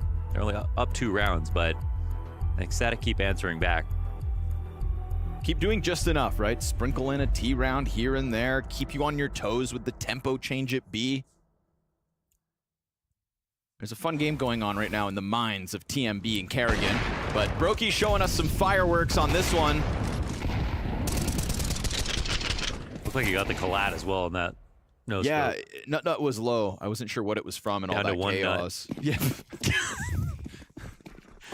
Armstrong, my goat. Deep util here for Brokey as we see the money hit the ground for Ecstatic. So, gonna be coming in round 12 with something. Brokey, time for a highlight reel again. Hits the leg shot. These should be easy frags, and Rain's nade finishes off the front runner. Inside of the bathrooms, Brokey will hold the line. And a P250 will bode well as Frozen from sight cleans house. All right. Put on a show here.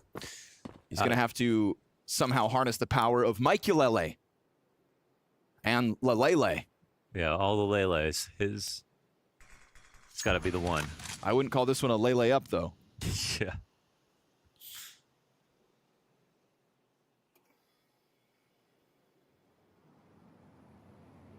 It's just a jump spot from sight.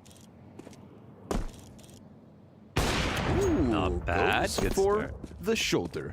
And Frozen down. Bomb fake flash. Classic. Front sight player in Rain. Ooh, that could have been a second kill. Coulda, shoulda, woulda. Oh. He tries to fall back. Bops his head on the light post. Comes in for a second chance, and that's where Rain's going to end him. Right. So laugh it off. It was pistols to push through bathrooms, and Brokey really took the momentum out of that rush. Yeah, that was just, I mean, there was nothing coming into this round for Ecstatic. They had to come up with a really random and quick strat to put some pressure. Oh, nice. Yeah, when Frozen started getting the kills from sight, I was like, where did Rain go? But of course, he starts B, chucks the nade over top. Just enough support. 15 damage, That's enough wicked. to get the kill.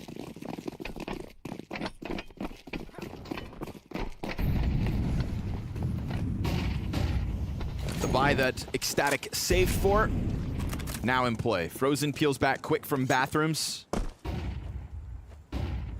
He'll go for the jump spot instead. This is a round where Brokey is not a feature at A out of the gate. To take over control of short, perhaps. Good investment, body-wise, for FaZe Clan. Ecstatic have been doing a really good job short side and outside of bathrooms, in the middle of the map, I think, on the extremities, however. This is where I think FaZe are getting some value back. Even when they've exec up short, you know, Rain's caused problems for them, pushing out their one-guy monster. Nice. Felt like Nut was pre-aiming that before the door swing. Wow. He swings wide, nails the headshot. They get damage onto Jacob at B, and Sierra wins the kill over on long A. Yo. Double nade. I love that. I mean, they just believed in the fact that they hit somebody the first time. Jacob tried to play the spot as soon as they double naded it, or triple naded it, excuse me, the round prior. And now this is basically a wash. They've got Kerrigan spotted, low on HP. How do you want to win, Ecstatic? Kerrigan's gonna fight tooth and nail for this one, but we've got 3 players coming at Brokey. It's a position whereby he can cut them down one by one, but he's gotta hit every shot, and he could do it if not for Sierra pressing that barrel right against his head. Kerrigan, 40 health, 1v2, met by smoke on the approach, barrels through into the Optimus player, but one man makes the difference, and 1 round could do the same. An excellent 5-round T-side for Ecstatic as they try to spoil FaZe Clan's debut.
T-side on overpass. That can be some of the hardest CS that you play these days. So it'll be a real good example of what FaZe can do right now. No surprise that there's bodies coming A. Could always redirect, of course. Minute 25, plenty of time, open connector, etc. And no utility invested yet, despite Kerrigan having the smoke flash. But we'll see what they want to do with it. Slow burn by the looks of things now that they've been spotted.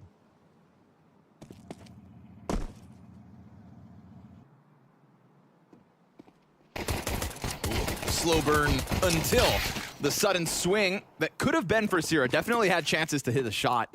Instead, 5v3 for FaZe. If they wait for the flank, they're about to find it, you'd think. Brokey's turning. There are these small timings. Good flash. Yeah, the bomb comes A, though. Smoke's a bit deep. Won't be too hard for Nut to challenge through. But it's covered by Rain. Crosshair on the money. And the next man up towards Dumpster, already down to a measly 8 points of health. So Rain here with the jumping block, of course, as you do. And unfortunately for Amlele, doesn't actually end up finding anybody in bathrooms. But Rain's gonna come stomping in, looking for another frag. One for the road. Oof. Not too bad. Retta's answer, no kit on the site. That could have changed things. He's gonna tap it to try to pressure it. There is still 10 seconds, but Kerrigan's so far away, and the bomb is planted for bathrooms. If he had a kit, he maybe could try to cause more panic, but still, he frazzled him for a second. I got kills. I mean, the kills, it's definitely something. A few extra dollars actually does matter sometimes. But it's really the start of this T attack that makes the biggest difference. You know, catching that long push halfway up is one of the most unflattering ways that you can go, I think, if you're on the CT trying to defend. You know how important that run could be if you're ecstatic. But I'll also say it could potentially be optional if you're just so solid right now on this CT side. The map may take a little longer, but you can certainly still believe in the comeback.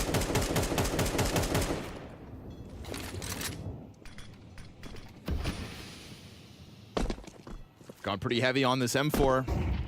Sarah, the only one with a real rifle. There's a question as to whether Rain full clears. He will, and still falls. Easy swap out. But playing with his nades. Sierra not expecting this fast chase from Brokey, who gives him a chance to win the duel. Little awkward. He looked kind of scared about it all. Yeah, that little awkward. Actually, I can't remember what team it was, but I've seen a roster not play in blue at all on CT side for an entire half, and it looked fine, which is very not typical considering how much control the map it gives you, even having a player there alone. But right now, I've got 3 supporting pistols, 10 damage on that 5-7 spam. T's gonna make it the long way back around to Monster. And we're getting into the later hours of this round, so well, maybe if the CTs want to come stack, there's a chance for them. One good shot here from the scout changes things. But the first one misses. Flash is good. Teammate Dink makes it weird. The 5-7 could thrive as he puts his head back down. Christu gets back into it with the scout. Nut serving up a good distraction. Christu, though, no multi-frag. It's the Kerrigan climb up for 2. And a Desert Eagle between Ecstatic and their 6th round, trying to dive the bomb. Not going to stop it from getting planted. 7 shots in the fresh mag versus 2 rifles, and it's too much to ask of it. Right there with that Christu scout kill, the 5-7 popped up, had a chance at more than just one, but that's a huge ask of an Ecstatic that's under pressure from the execute. It had all the ingredients, just didn't seem like it was the right day. But map control's looking good for FaZe. They moved along. I mean, it came down to the final seconds. Well, and he's in the air, Kerrigan jumping up. Also, that flick is just so sharp. Like, it's robotic. Love that from Finn. So a 4-round lead. TMG comes in with 1 HE to work with.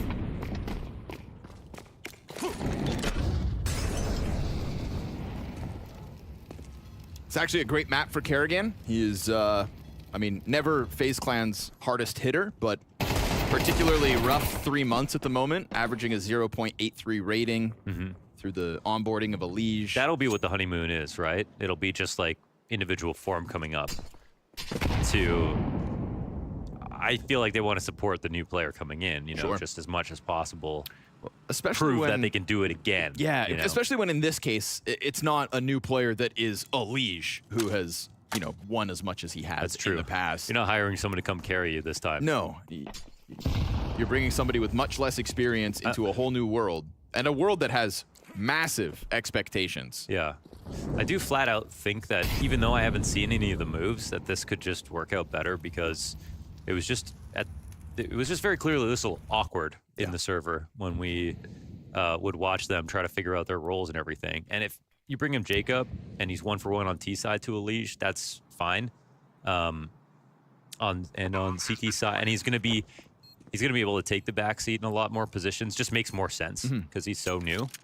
He's also in no position to tell FaZe how to play a game of Counter-Strike. Yeah, so you're going to be able to shape him and mold him. And if he really has that kind of a potential, I mean... There's always going to be someone who want to take that spot, too. You know, if you leave something open, it's going to make Frozen happy. It's going to make Rain happy. There will be someone to take that space. And if you're making space and therefore comfort for guys like Frozen and Rain, well, you should be picking up some solid placings at events. Yeah. Another USP kill, 2 frags for Anlalele off the default pistol, but not much to stand on there if you're Ecstatic. So we have gotten to that point in the game where despite FaZe Clan letting Ecstatic get a few T rounds here and there, we hit 10-5 on the scoreboard, momentum on the T side. Sure, there are gun rounds to still get through, but if Ecstatic don't pull one up now, they're not giving themselves a real chance to win this map. Yeah, no, this just becomes insurmountable if they're not careful. It's going to have to be you, Christu. 3 kills on this map, unfortunately. Ouch. And a big responsibility with this op. And I say big because it's overpass. There is no CT side overpass where your op doesn't have massive impact on your comeback. Show me the map. I don't even need to see the numbers. Nice find. Sneaky stuff from Sierra, just diving out through connector, leaving A vacant for the time being. That's why we get this long A speed up, a real classic. Now here's Christu alone. You said it's got to be him. Yeah, okay, he gets the vision. Bomb spotted. T's want to speed up because they've lost space. Flashes himself onto the angle. Now he's got the freedom to hold this and call for support. All in support, in fact. Why is he aiming so low there, actually? He's looking for little men. But there's some big guys on FaZe Clan. He's that new guy, Jacob. He must be short. Not the case. Gets by the line. Sierra, I like that this is the same player that aggressed through connector into short, now back up to the A rotate, pushing through bathrooms. This man is on a marathon, and the timing is great. If he doesn't mess up the shot, and no chance he's gonna mess that up. Succulent kills coming out of Sierra. Finger licking good on the flank. 4 frags to his name. We needed an individual moment here for Ecstatic in an early gun round, and he gets his ace. Wow. All 5 as he gets into the action, back to the spawn, and right back where he started. I mean, that ace is the one that sends FaZe back to A, back to B, follows behind them like he's hurting them around the map. It's actually wonderful. What a play. What a moment there for Sierra. In such a big game as well. 2 sitting ducks. It's not just a anchor spray down on a sight hold. It's a good mix of cerebral, good mix of confident, excellent timing. And a very active round. From pushing through the smoking connector at the start in constant motion to get right back to it, and here we go again. Same place as he caught that 3K. Pistols ahead of him this time. Ecstatic given a real chance to start a CT half off the back of this ace. And that kind of ace is just going to unlock something in you. He's got a little freedom and a very important position as well. And just remember, this is like 1 or 2 rounds after we see him kind of panic after being found in the corner earlier. He's operating with very little support and operating with no real challenge. Not in this one anyways, with Glocks out on the field. Looking for his 8th kill in 2 rounds. And he'll be bolstered by the op support behind him. Oh, it's been a while since we've seen a double ace. Back to back, it is on the menu, folks. Frozen's gonna step into the B site. That is 9 kills for Sierra over 2 rounds of play. That's massive. And you can see he's the right guy for the job to play such an info-getting position here on overpass. So an excellent start to what could be a comeback here for Ecstatic. This man has just rocketed up the scoreboard. You earn the eco frags once you get the ace in a gun round. And he's lapping it up. Response here for FaZe Clan, guns back in hand, opt for Brokey even. But 3-round gap on a CT side of overpass, your map pick with how well we saw their machine running on the attack, the utility, everything was healthy for Ecstatic. Let's see if they can follow through in the upset. A lot of damage for TMB. Wallbang versus Rain. What do you expect? Nut from Barrels, singular frag, and the instant fallback here from Frozen. And Lele's locked in. He's got a chance to catch it, but it's Frozen to slip back towards spawn. So nice for the T's to find these early duels on this map. It just adds more time to your clock to actually wander around, take the map control slowly. So I love the push equally here from Anlalele. He's going to be on the hunt for a long time. On the hunt for a long time. CT's on A, don't have to move now. They know eventually this round comes back to them. If Anlalele takes too long, he has to worry about them coming back downstairs. That's the one gap that he's got to tell his team they have to be aware of. And it looks like he's just going to miss them barely outside of bathrooms. Going for a very, very long flank now. Sierra in the corner. And now he'll speed up, surely. Fully ready. Oh, but both players from sight get a kill. And then the flank hits the perfect timing. Couldn't have ultimately asked for a better result if you are ecstatic in that moment. That's beautiful. I mean, he has to run the flank a little bit, but he does it at the perfect moment. The fact is, there are 3 CTs left, and they all got great fights at the exact same time versus FaZe. That shouldn't have been possible considering the map control. Honestly, also, if they end up, FaZe Clan that is, moving through bathrooms, which they could have, no resistance until the Opper on site. Suddenly that flank and the player hard committed to the long corner, they're not getting these kills. They're not into that action. Yeah. But FaZe decide to go 3 players strong out long and walk right into the ecstatic trap. That is the kind of bravery that's going to get you this map. Ooh, we got a game. Yeah, big time. 3 Deagles on the field for FaZe.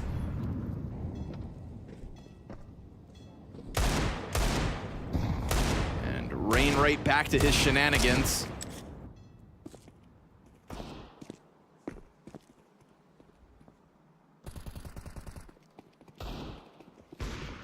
Sierra here's the stomps.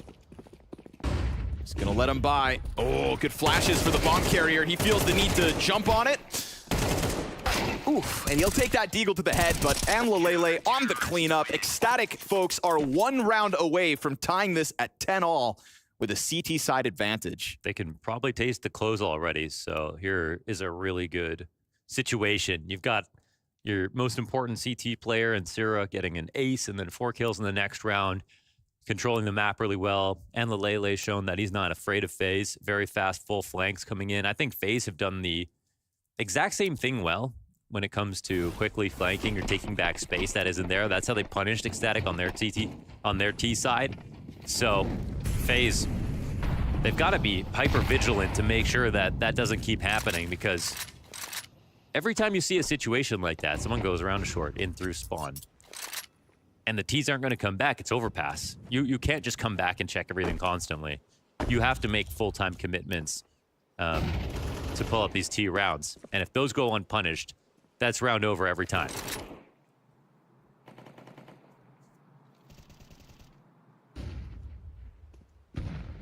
I love the heavy lean here. You're trusting a player who's just in perfect form to be by himself inside of bathrooms. Top bathrooms offers a lot of utility. Got shadows on both ends. You have, with a rifle, great angles to fight with. If the time goes down long enough and they don't test you, suddenly he turns into that flank machine that he did that won you that round prior.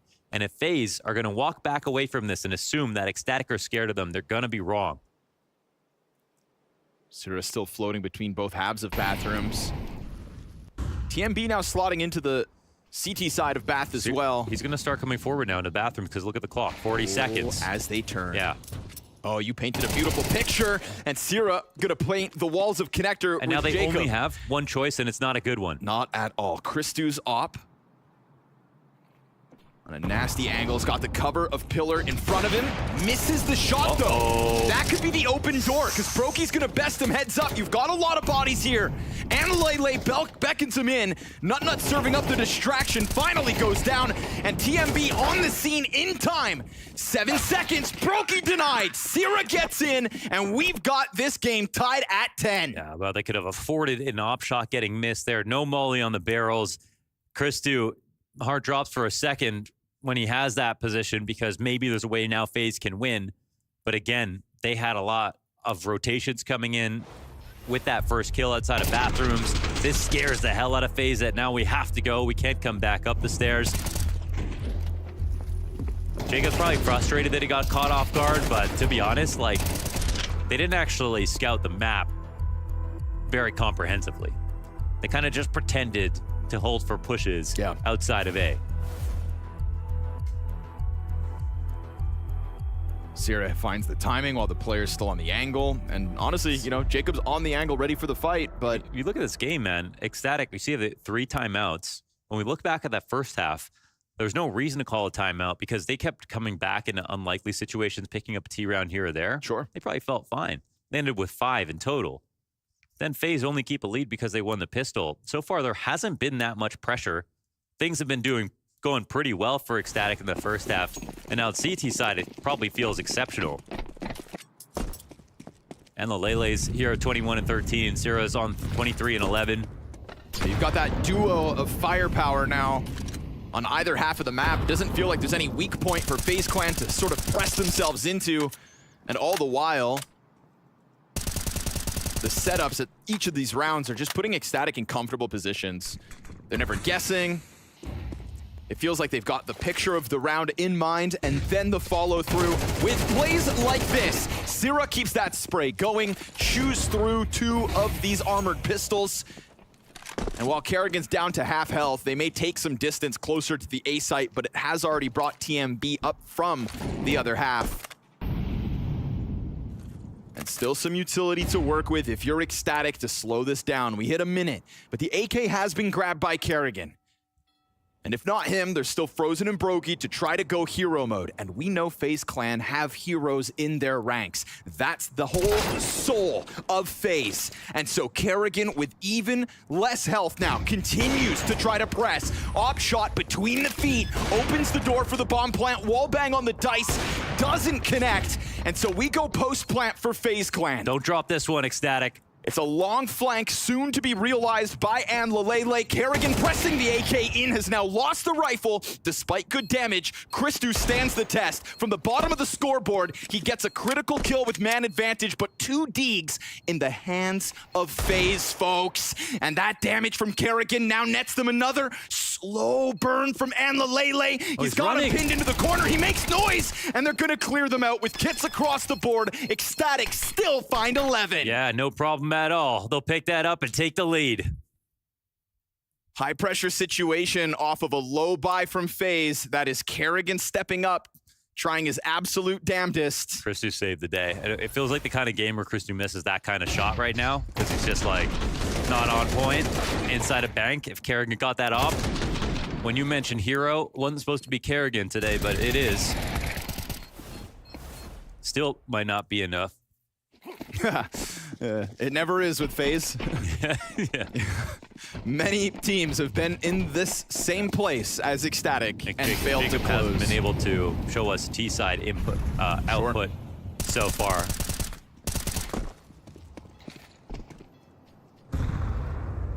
Oof. But we're starting to get into that scary place where now FaZe Clan are going to get wild.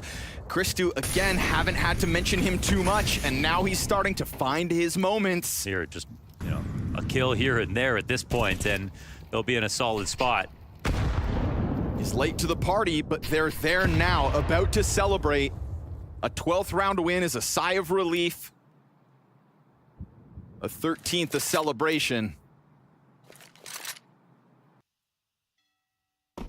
And a static defense, Ecstatic, sit in sight. Kerrigan's already slipped out through Monster. They're going to try to just bounce off the flash. And the Lele offers up the distraction. Nobody looking towards barrels just yet. Nut.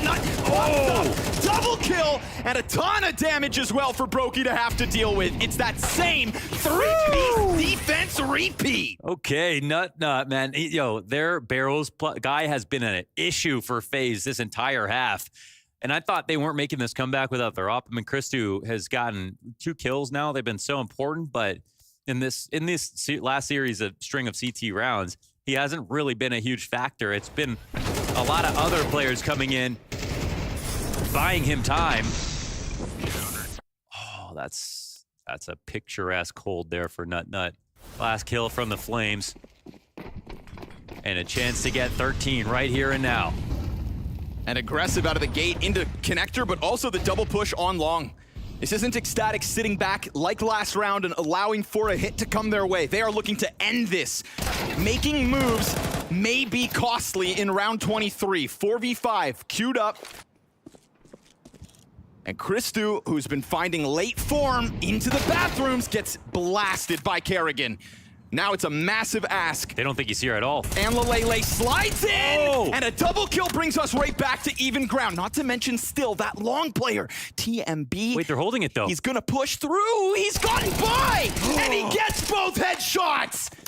From the bottom of the board, a triple kill in front of him, a little too much to ask. It is a Rain clutch or an Ecstatic upset here in map 1 to spoil Jacob's debut. Rain's gotta show us what FaZe are made of. What we've seen so many times before, and at the moment, it is CT's split. Yeah, and there is actually a chance for Rain to pull this off. He's not the guy you see very often in late round situations. And the Lele's got his eyes peeled. Will he be covering the corner of the smoke? Doesn't see him. He got out. Going around the outside. He comes in and he gets it. That's it, right there. And the Lele tripled from sight. 9-round streak out of Ecstatic.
Bye.